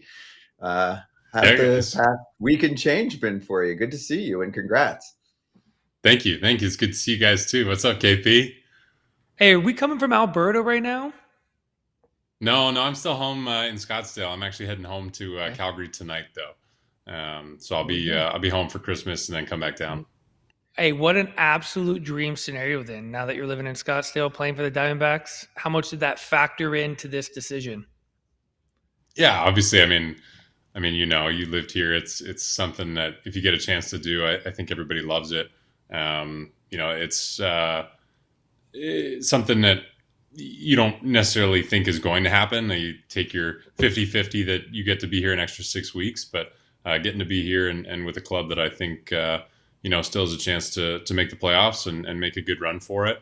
You saw them in 23 what that club did, and I think that's still there. So I think getting a chance to join an org like this too and be able to live at home is pretty special. All right, I'm totally going to ruin it. We're supposed to keep on track here, and you're going to talk about the Diamondbacks, but you said Alberta and Calgary, and we just talked about South Dakota and North Dakota and how, you can't say I'm from South Dakota when I'm from North Dakota. Like, I played in Medicine Hat, Alberta. If I said Med Hat to you and you said Calgary is better, would that make people from Med Hat pissed off because, the big city, you're not really a country guy, all that stuff? Like, is that a legitimate statement? No, I think they know it's better. I mean, it's yeah. I mean, I've been down to Med Hat enough. It's a good little small town, and I think Mike Frosted, actually the head trainer for the Angels, KP knows him pretty well too. He was in Toronto for a lot of years. He actually lives just outside of Med Hat in a little town called Red Cliff. So I give him the years sometimes too, but he grew up in Calgary. He knows. All right. Why we're off the tracks real quick, this North Dakota, South Dakota thing, would it be similar to be like, is there like a little rivalry between Alberta and like Saskatchewan? Like, would that be a better comparison? Would you guys like be offended if someone was like, oh, Alberta is better than Saskatchewan or vice versa? No, I think if there's any rivalry, it's probably just east to west in Canada, to be honest with you. I think, maybe a little less so with Alberta and BC because, politically they're quite different. But as far as Alberta and Saskatchewan, I think it's pretty similar. And then Manitoba, I'm not too sure of, but east to west Canada definitely has their issues. So that's probably where they sit. I'm going to triple and double down on this off the tracks thing because this is something in baseball. People find out somebody's from Canada and they go, oh yeah? Well, do you know my buddy Philippe Amont?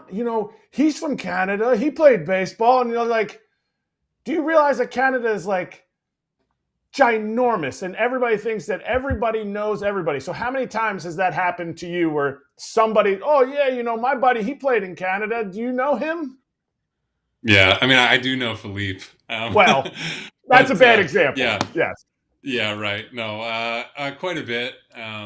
The question that I get a lot that I just don't quite understand is if I've moved my family down here. And that's kind of like that's one that gets me because I'm like, you don't understand, like, Calgary's not, I mean, I come from like the Dominican. You know what I mean? Like, this isn't, I don't worry about their safety. They're more than happy up there. I think it's probably somewhere that I can't imagine at least not having a partial residence after I'm done playing. It's still always going to be home and still a very beautiful place. So it's also, I think we're getting close to like 2 million people too. So it's not a small place. All right, I'm going to get us back on track here, Mikey. We played together in 2023. You were coming back from injury. You kind of got your feet wet pitching on a big league mound. I remember how emotional you were leaving the mound that day. But I want to go back to 2019, 174 innings pitched, all-star. How do we get back to that? Do you feel like you're close? And I know how hard you work. So obviously you had the Achilles, like that's a lot to come back from. But we're a couple years removed now. Do we feel like you're trending back to that 2019 version? I do, yeah. I think doing some of the things that I did really well back then were a lot of the competitive mental game over anything else. I think it just came down to executing at a higher rate. I think the game has changed even the last 6-7 years, and I know you know that too. And there's certain things that I had to learn to be able to stay out there, and certain things that I think have definitely helped. I think there's no question from top to bottom, my stuff is as good. I think actually quite a bit better than it's ever been. I don't think there's a dispute in that manner. It's just about, again, being out there and making the big pitches when they matter. That's ultimately where I missed this past year was, not being out there for a couple of months and then just missing that double play ball or that big strikeout in the 6th inning to get me out of a jam. And, multiple times I got bit later on, and it wasn't necessarily with a ton of damage. It'd be with a double down the line that scored two runs and turned your outing from 6 innings, 2 runs to 5 2/3 with 4. And that's a big gap, right? And that's where I think I did such a really good job back then, was just nutting up and making a pitch. I mean, it's really what it is. It's you're going to end up in jams, and it was a matter of getting out. And I think a lot of people today can look at those stats and say, "Oh, there was luck involved," and maybe to a certain extent. But if you execute pitches at a higher rate, good things happen. And I think there's a lot of things that I'm getting better at with so far as repertoire. I think I've added a couple pitches as well for this coming year that are going to be really big to protect. The two ultimate, the four seam and the curveball slurve, whatever you want to call it. So I think there's a lot of good things moving forward, and some things with some internal medicine stuff that we don't really need to get into, but some stuff that came to light this past year that I think had been really holding me back for a long, long time, and just didn't really realize it. And I'm excited to get to play a full season without that dragging me down. I love hearing that stuff, like little things that make a big difference. That's the difference in dudes that keep playing and keep, getting back to where they were. But I got to go back to what you said. I'm better than I ever was. We do a thing on here, you'll see it over Christmas. How good were they? Year 2019, like, people need to go back and look at it. We see your trophies in the background of your All-Star game, the Cleveland guitar, the rock and roll museum that they gave you. You were ridiculous. You had that, like, the pitch you would throw to get out of any situation is not necessarily your predominant pitch anymore. Am I correct? Like, you would probably call it similar, but you would throw just the disappearing, I'm going to throw this pitch and you're not going to hit it anywhere but into a double play. And now your strikeout level is up. So you're saying your stuff is better now because of how you throw these pitches differently in the new era of this game? Yeah, without a doubt. I think it's just knowing the way I throw and the way I'd been, back then, and the way it felt. There's more life on everything. Everything is, movement is up. It's really coming down to command, I think. I got away with the sinker for a while because the angle was different. I threw really up and over the top, kind of actually not too dissimilar to the way Savage was throwing. I think if you go and look at the Baseball Savant page, you'll see the arm angle shift over the last couple of years. And, people can debate whether that's good, bad, whatever. But ultimately, I think I'm throwing in a manner that's been much healthier. Even back then, I wasn't necessarily without problems. I was out there and managed to throw a year, but it wasn't exactly smooth. And I think you guys know that that's, never how it is, but was still managed to get out there. And I think one of the reasons I was doing that is because it was just age, right? I was 20, 21, and managed to kind of gut it out. But there was some things that were adding up. Obviously, the Achilles was that, hadn't been good for a couple of years before it actually went. And there was definitely some changes that I needed to make. Now, it took me time to make those changes. I think, KP saw that in 23 and then in 24. And it wasn't really till I got really stubborn with those changes and said, screw it. We're going to lean into it, and we're going to lean into what I'm doing better now. And obviously the stuff that people look at, the whiff rates and K rate's all great. But when it came back to being in zone and executing in big counts, I think, to be honest with you, it was always the breaking ball. I think if you look at what got me out of the most jams and what got me out of situations, it was probably my breaking ball. I've always leaned on that my whole life. I've always been able to spin it no matter what the profile was. And I think if you look at opponent averages and really what did it for me back then, it was the off speed. So I think, yes, guys were probably worried about the sinker, and that's something that they had to go down and get, and that's why they were following the breaking ball down there as well.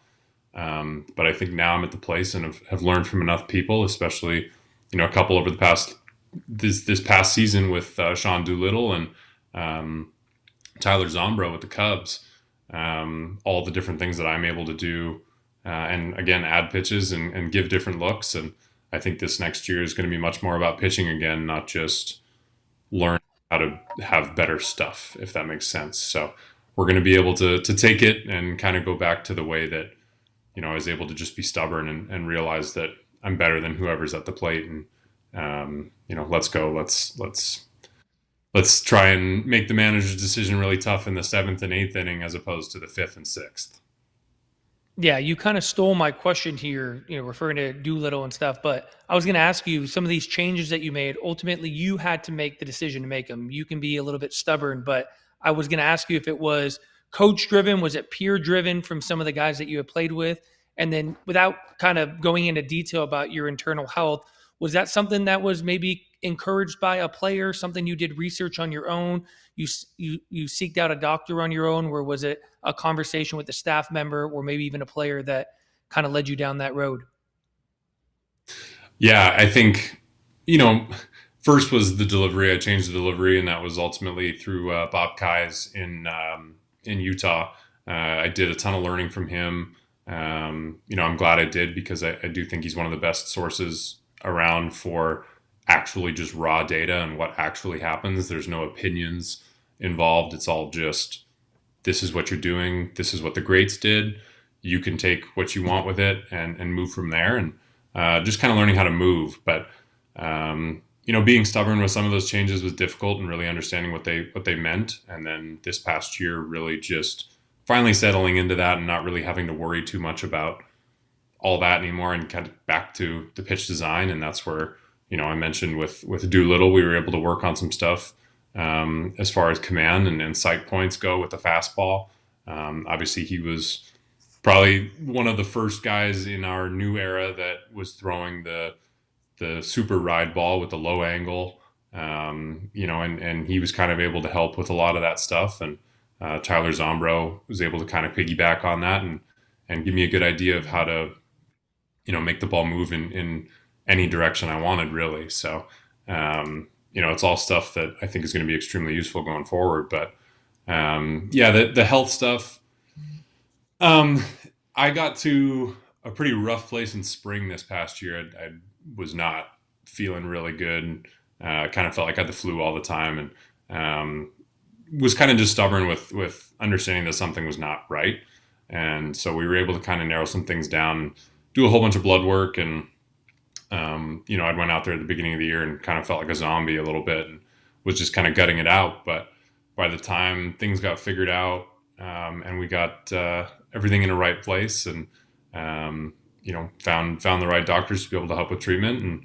And again, I was a different human by the end of the year, and have been this off season. So, I'd at one point I'd lost a whole bunch of weight, and I was looking a little frail, and put all that weight back on. And I think we're in a really good place moving forward. So I'm really excited to play without that, without that monkey on my back. Can you walk through the contract negotiations with us, in the sense of, they are basically signing you up for $7.5 million when you're looking at other starting pitchers who are getting 15 for an old veteran, which, by the way, everybody needs to know you're still 27 years old. So I think you're still 27, unless you just turned 28. You just turned 28. Sorry, 28 a few months ago. But you're still young. How did those negotiations go? And did they go the same way you thought they would go going into this offseason? And what other teams were in on you and in on your services? So I mean, again, it was a little easier than the previous year. I think there was a lot more unknown the previous year because I was in the bullpen, and there was just a whole bunch of changes being made. But this year, I felt as comfortable as ever that this is a year that I need to be able to bet on things.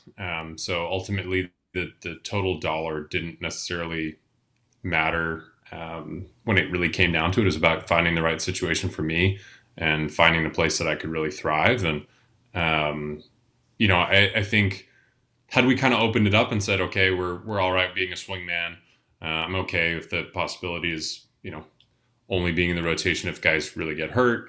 But I think for me moving forward, kind of having explained the things I just did with, the pitch stuff and as well as the health stuff, I think this is a year that I need to be able to go out there and prove to myself, not just everybody else, that, I can go out there and throw 180 innings again.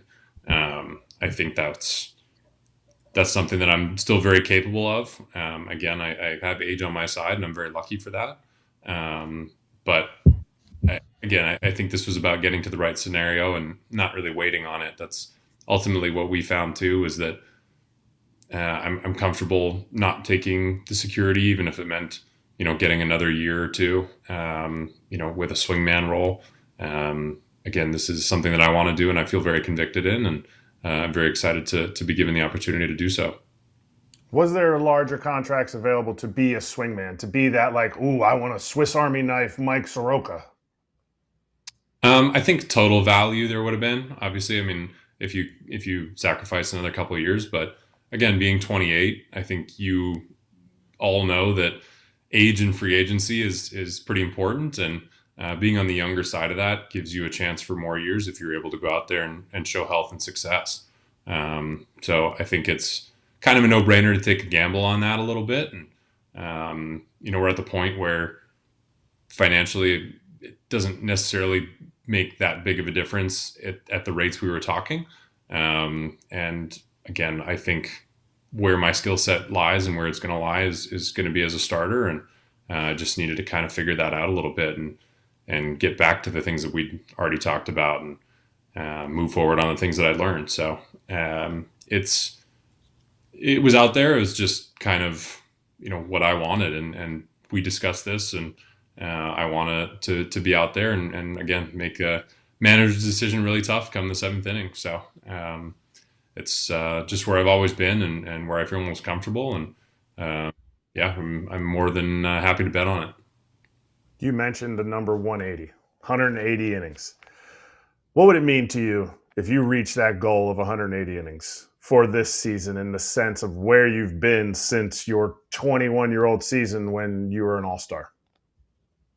Yeah, it would kind of complete, that whole thing. I think you could turn the page, and I think I already have. I think that was what this year was biggest for with everything, is that, I'm not exactly seen as what once or could have been. If you know what I mean. I think that's where I think a lot of people look at it and think that, what if he didn't get hurt? What if all these happened? But I think with the way I threw and the way things happened, there would have been struggles, as there are with any career.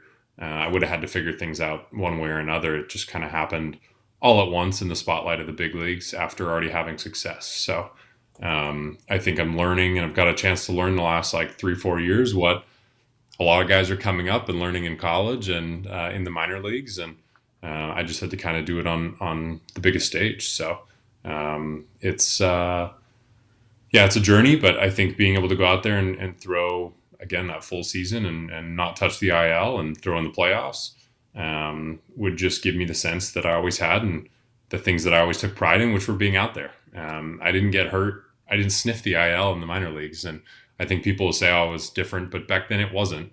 I was still on a 5-day. I still think, including instructs and spring training, I still think I was over 170 innings both years, 160.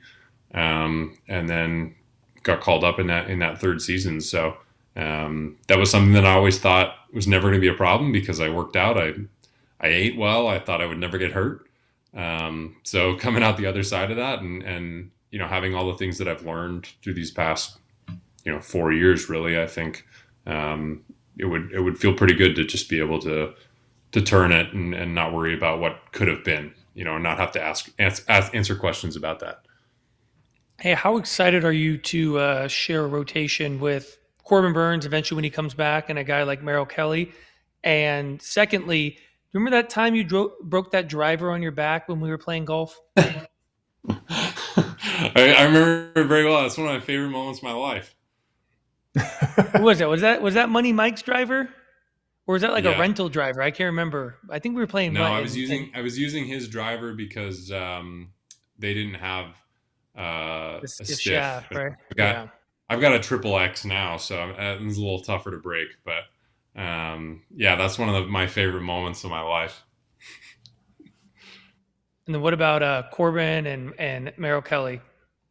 Yeah, these guys, they're dogs, right? Like they've done it. They've done their learning. They're two guys especially that, went through it at some points. Obviously Merrill was overseas and able to come back and take what he learned and have success, well into his 30s. It's really impressive to go watch him pitch. And I think he's as good of an example as anybody as far as what a true pitcher means in today's game.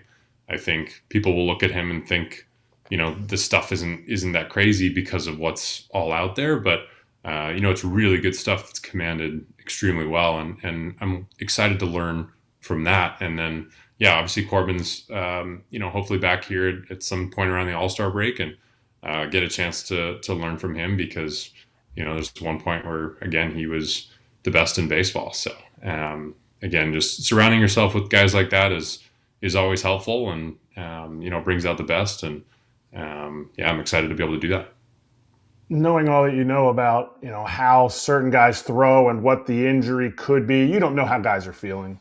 But you look at a guy like Trey Savage and you go, I see parallels in what I was doing. Do you feel like a guy like that you could go and talk to and go, hey, this will keep you healthy at this point in his career? A guy that's now had more postseason starts than regular season starts. Or does he have to learn it on his own? And shouldn't organizations be doing this anyway? Yeah, it's such a difficult question. I mean, you guys know that like hitting a little different than pitching because there's a uniqueness factor to pitching that makes success available. And I think, if somebody came to me in 2019 and at the end of that season said, you need to switch it up. You need to go back to how you were throwing when you were probably like 16, 17 years old. And, that's because this isn't sustainable. I would have told them to take a hike, and not that nicely. I think anybody would agree that if you're having success and you're staying healthy and you feel good, then you don't touch a thing. You learn and improve on what you can and what's going to help you continue to have success. But again, these are things that we need to learn as you go through a career, as you find things that work. And, there's definitely some things, like I said, the arm angle was super high back then. And a lot of it was just tilt to the side. And that's not necessarily something that's unsustainable. You just don't know that. We're all built differently. There's different ways to be in different positions, but there's still some principles to pitching that need to remain. And again, we all figure those out. And, hopefully he doesn't have any of those problems that I had. There's so many guys that have thrown different ways. I mean, you look at actually Chris Bassett's a good example that I think a lot of people at some points in his career were probably telling him, you can't throw like that, but look at him and what he's done and how he's able to sustain that. And no, I think me personally, I had to change it because I wasn't moving the way my body needed to, and it didn't work for me. But it doesn't necessarily mean that that's something that he has to change at this point. That's time and adaptation. It's what this game's all about. You can see countless examples of it throughout the years. And somebody like DeGrom even is a good example. He just got better and better at moving and throwing a baseball, and then eventually you look up there in 2021 or whatever it was, he's sitting 100 miles an hour. So I think that's the dream for all of us, is that we're able to kind of continue to, make those little adjustments that make us better. And it's not a clean line, uphill, but he's definitely the poster child for that. And there's again countless examples of it. So again, I hope he doesn't have to do a thing, because it's clearly disgusting and it's worked extremely well. And the combo between him and Rogers is going to be pretty lethal. So I hope they get to see the contrast in those couple angles all year. I mean, from a fan perspective, I want it mid at bat. I mean, I know it'll never happen, but mid at bat, I just want to see somebody go from watching a Savage, and then the next pitch is coming from Rogers. No, I think those are both guys. I don't know about Rogers, but I know Savage they can't have on the traject, the hitting machine, which I actually think is an extreme advantage at this point, because I got to watch Justin Turner take reps in the cages. And, I think the first day I went down and watched him, he ended up hitting a walk-off homer off of the pitch that he'd been looking at in the tunnel. I think it's something that teams are using to their advantage, and so they should. I think it advances the game. It gives them a better chance, and, makes me have to play a different game on the mound too. So it's all good in competitiveness. But for him, if you're out there and you're not able to actually see what it really looks like in practice, and the first time you're seeing it in the game is a pretty huge advantage, in my opinion. So again, another reason probably not to touch it at this point. No doubt. Mike, this was great, man. Good to catch up. You're a great interview. Really appreciate it. We have a ton of young Thank you guys. Ball players that listen and watch, so this stuff's really helpful. Thanks for joining us. Have a great holiday up there in Canada, and then we're looking forward to seeing you at spring training in Arizona. Beautiful. Thank you guys for having me. Always a pleasure. Good to see you guys. Thank you. Same here. That's Mike Soroka, newly with the Diamondbacks.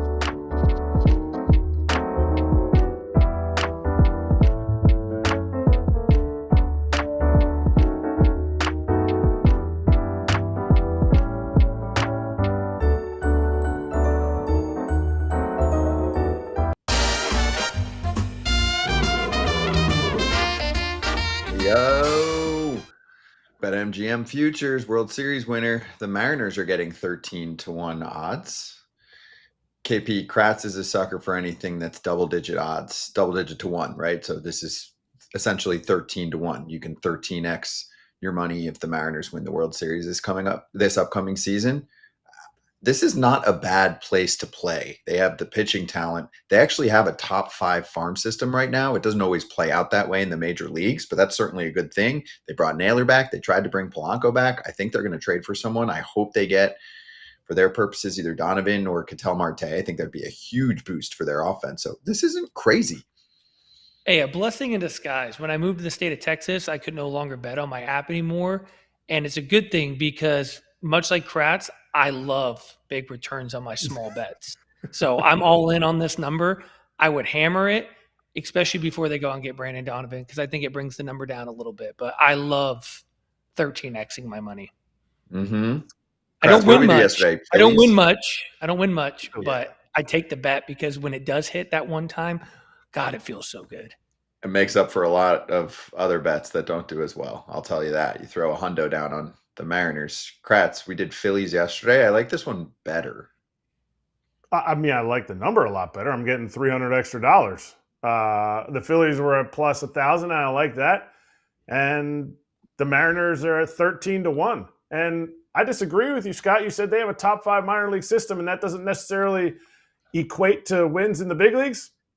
Completely disagree, because Brendan Donovan equates to wins in the big leagues. Ketel Marte equates to wins in the big leagues. That's your top 5 minor league system. You don't have to give Bryce Miller up for Brendan Donovan. I don't think the Cardinals are at that situation.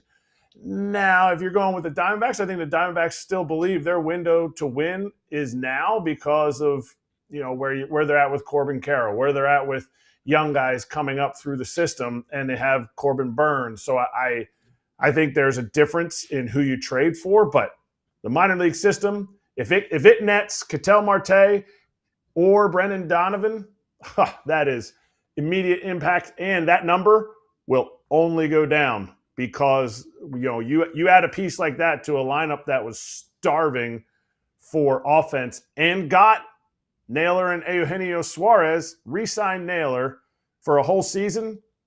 I really like this team, especially at 13-1. Mm-hmm. I like it. Hey, and if you're trying to throw down right now, football is the sport, or basketball or hockey are flowing right now. You can actually just pick where you want to go in any sport.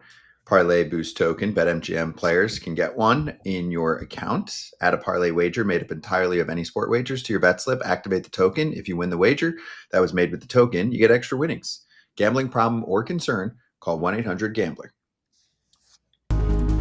Kratz on the case. Buckle up, ladies and gentlemen. There's been a change that is flying under the radar, and we are going to bring it to your attention because it will affect your favorite baseball team and your favorite sport, which is baseball. They are going to centralize all in-game data and technology in the minor leagues, just like they have done in the major leagues. This article coming out from Cyrus. We also hit this topic on Baseball America Hot Sheet, which is on the Baseball America YouTube channel. You can check that out at some point. But beginning next season, MLB is going to regulate the technology in-game that is available for use across all minor league parks. I want to make sure I clarify this. It doesn't have to do with sign stealing and all that kind of stuff, right? This has to do with what innovations come to our sport and how teams can take advantage of that. This often creates advantages for those small market teams who do invest back into their club. I'm going to leave it at that. Although an MLB spokesperson wrote in a statement confirming the change, quote, "We are taking this step to ensure that all 30 clubs are working with the same set of information as they make baseball operations decisions. Each club can use that info however they see fit, but it is important that we provide a level playing field on access to information." Kratz on the case.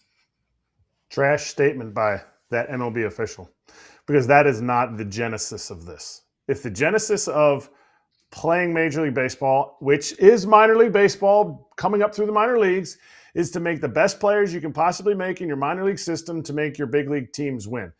The genesis of the reason for this is control.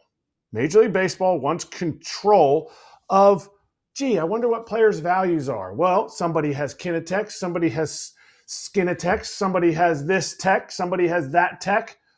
We're all kind of across the board. But if we can centralize it, now we can lock in one value for a certain demographic set position of player so that everybody across the league knows exactly how much you should value that player-wise. So they're essentially controlling players' value, which people will say, who cares in the minor leagues?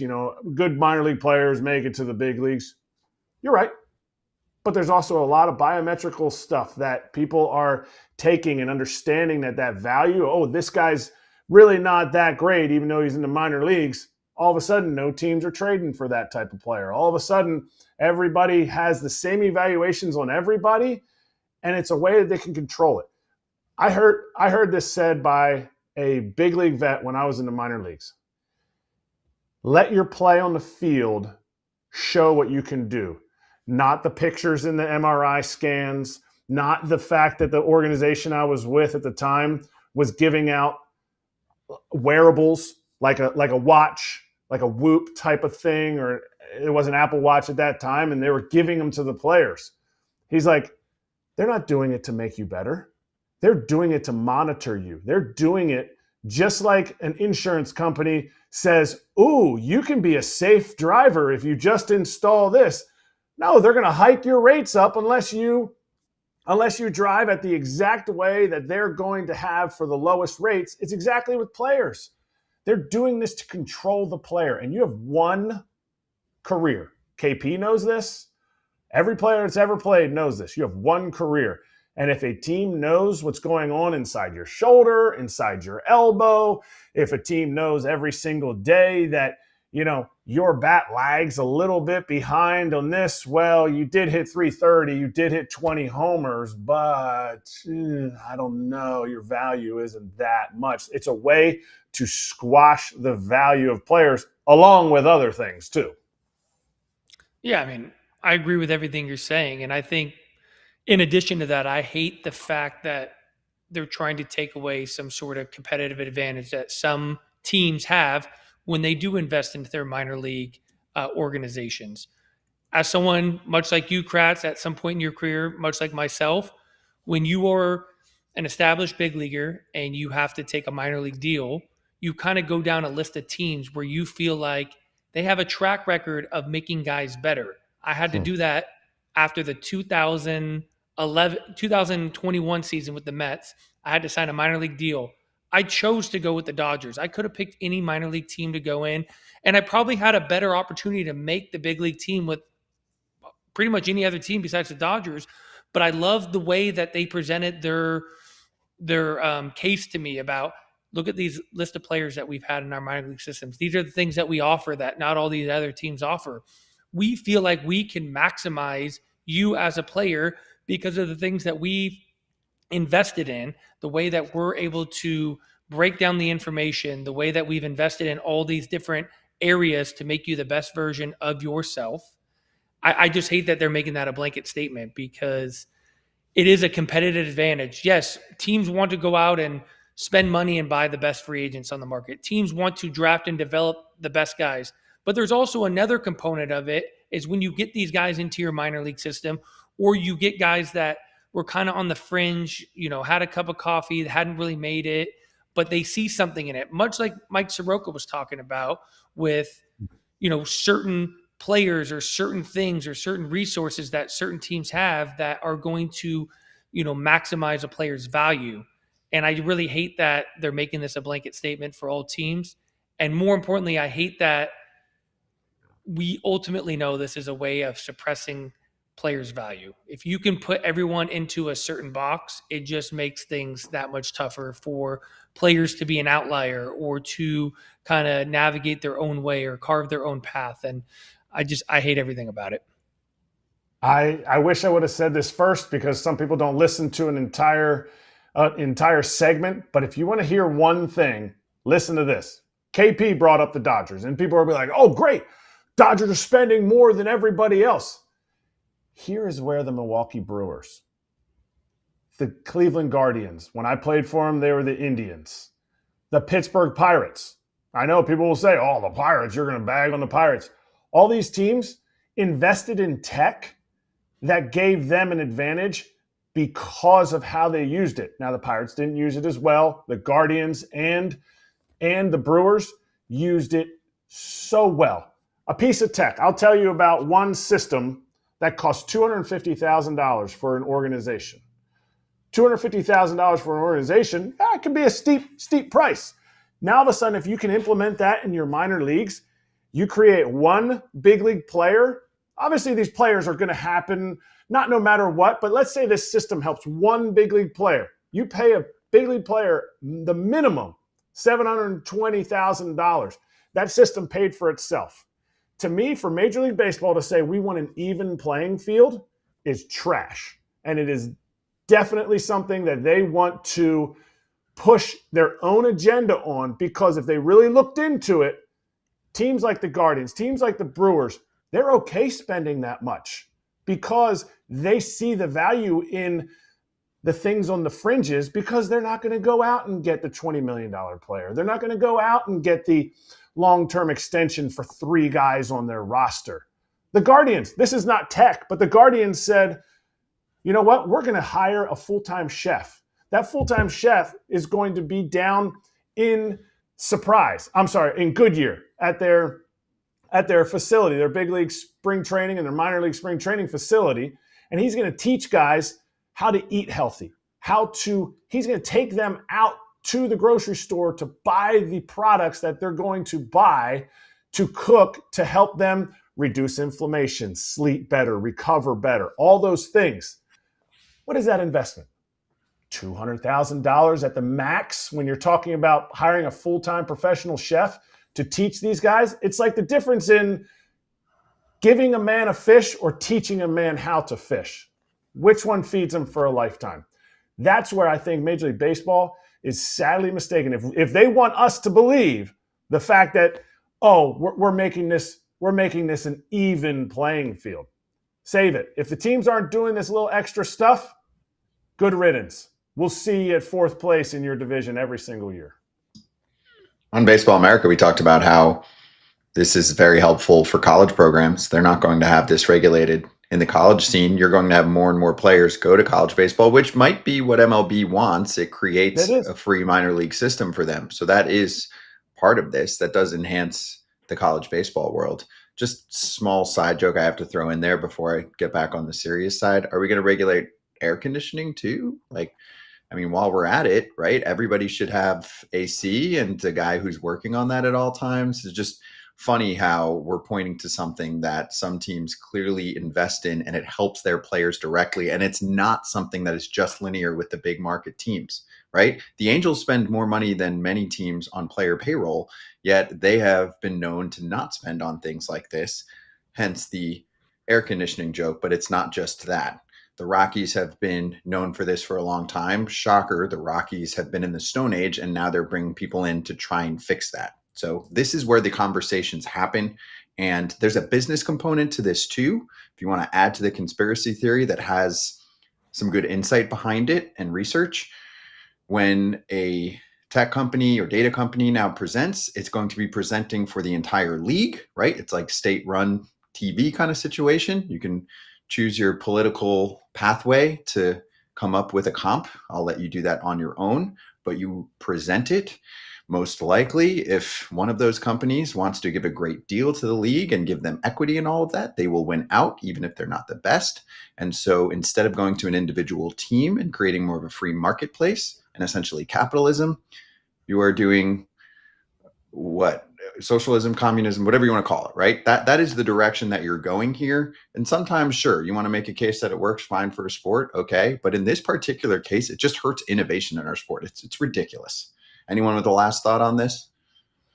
Yeah, I mean, I just think about what the Blue Jays had done with their spring training facility. I mean, it's a big reason people are wanting to go there. The team decided they wanted to invest in their spring training facility to give the players all the resources to be better. And you're seeing it pay off. So what's the next step? Everyone has to have similar complexes, facilities, et cetera, et cetera. I hate it. Yep. Exactly. Where is the line here? Where do we go from here? Everyone has to have the same everything. Yeah. I mean, my question is, right, as just a fan who just wants the best players and the coolest shit in terms of innovation, is there any way to fight this? I mean, the fans never can fight anything, but I'm saying players, like, this isn't something that they can bargain. I didn't realize that you can just create whatever you want, right? To me, this feels like a rule. I know it's not an on-field rule, but it's a regulation, and the minor leagues are unionized now. I mean, I guess, I could check with league and with union officials, but can they not fight this? I don't know how they can, because they're just implementing this. They're going to say it's a infrastructure type of thing, and it's not directly affecting players because it's organizational rules. Like, it's not like, I feel like without, and I'm not the legal team of the MLBPA, but I feel like it's something that is tech is something that is hit when we talk about a players association.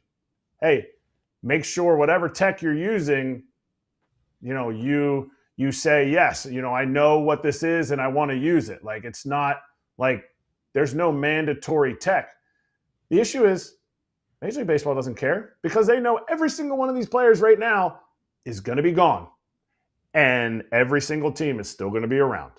So they're making implementations that will streamline things for themselves and will give them the evaluation of the next layer of players, the next group of players that comes through, and as players, you need to be able to stand up and fight for this, but you're not going to be able to go and buy your own Hawkeye system to get your data, your biometric data that's at stadiums.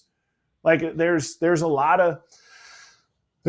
of things that you got to make sure as a player are benefiting you, and some things that are inhibiting your value throughout your very, very short, finite career. I'll finish with this, because I think this can relate to almost anyone. Almost anyone believes in jobs, right? You want your fellow citizens, friends, colleagues, etc., to have jobs. So let me relate it, because I just was at the winter meetings and I spoke to many people that work for teams. the more data video analysis that we've had, the less jobs, because sometimes they're like, oh, we can just use our system. A centralized system actually creates even less jobs because they're all playing with the same numbers. There's no innovation there. So it just completely takes away jobs. That is a direct correlation. That is a guarantee. That is a promise. The number one thing that I can promise you out of all of this, even if you don't care about the player innovation, you want every team to have the same everything, right? Every team spends the same ballpark. Everything looks the same in life, right? It eliminates jobs, guaranteed. And if we had innovation, it would create jobs, period. That's what it is. Sure, there's other tech and things that are going to happen. This isn't like an anti-tech thing. This is saying you're only allowed to use this one tech, this one data company, instead of having the option of 10, instead of hiring another person to be able to figure this out for you. That part should be important to almost anyone if you believe in jobs. Let's lap.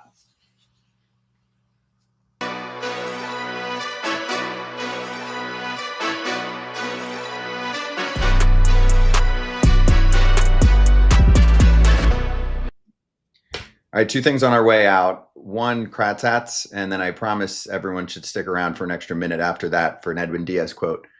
Nice. Best color hat in the game. I know the Mariners have a similar one for their spring training, but I think this is the best logo color hat in the game.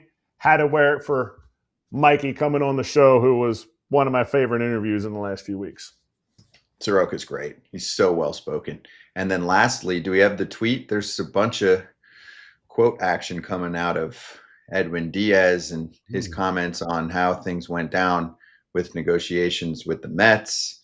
Stand by, although I think I can find it myself to give you a little read. So Edwin Diaz on why the Mets didn't get a shot to match the Dodgers deal. He said, we took an offer to the Mets. They said they have a gap to negotiate. What that usually means is they're not giving you the straight shot number. Forget best and final. They're just like, we're like here. Let's keep dancing. You come back. We might have a little room. He said he took his number and info, right, what he was looking for at that point, to the Dodgers. They said, cool, done. Accept it right away. And being that they accepted it right away, he couldn't go back to the Mets and then start going back and forth again. You can't mess around. This is how the game works. And I've spoken to many agents, KP, about how they often feel as if front office executives are offended by the way the market works. They're like, what, I'm supposed to just keep going back to you, maybe lose the other deal for my client? Like, that's just not how this works, right? Like, oh, how come you didn't give us one last chance? This happens all the time. I know this happened with a number of teams last year. So with, like, say, Alex Bregman and the Tigers, right? We have this number. We probably can go higher. Okay, well, I got a better deal now from the Red Sox. I don't have to freaking call you just because I spent a lot of time with you or with AJ Hinch. That's not how this shit works. It's not how real life works. I mean, I've been doing construction at my house for the last month or last year. You know, when people come in and bid jobs, it's like, okay, you know, obviously you want quality and stuff, but when you're talking about two quality type of things and, you know, there's a price differential, I don't owe it to anyone to go try to, you know, sell it to someone else. And good for the Dodgers. That's how you do business. But it's not only the Dodgers, good on Edwin Diaz and his agent, because I think in this sport, there's too much of like, hey, let's set a ballpark. We want 7 years, 100 million. Just come out with a realistic offer, what you think your client's worth, according to the comps and the history of the game and where your player's at. Be within a ballpark, and you're going to get a deal done. I love the Dodgers saying, yep, you're in. Can't go back now. Obviously, Edwin probably could have, but it's probably not good for business for, his agent and himself if the Dodgers would have agreed on it. And he says, oh, I'm going to go run back to the Mets. But this is, business 101 by the Dodgers and Edwin Diaz and his agents. This is our number. If you want to accept it. And the Dodgers said, we accept it. You're ours. It's over. Done. That's how you do biz. Done. Good stuff today. Great show. KP, you're Superman. Thanks for joining us. We're going to talk again soon, I think. I think we got you back soon, right? Yep. Right before Christmas. Okay. What do you know what day? Are we on with you Monday? The 23rd. I'm on the 23rd. Oh, nice. That's a good show. Unless there's someone else that, runs into a problem, I'm always available off the bench. KP to the rescue. Superman. truly. Good stuff, dude. Todd Father's back on with us tomorrow. Bob Nightingale will join us for an insider segment, and we'll see you then.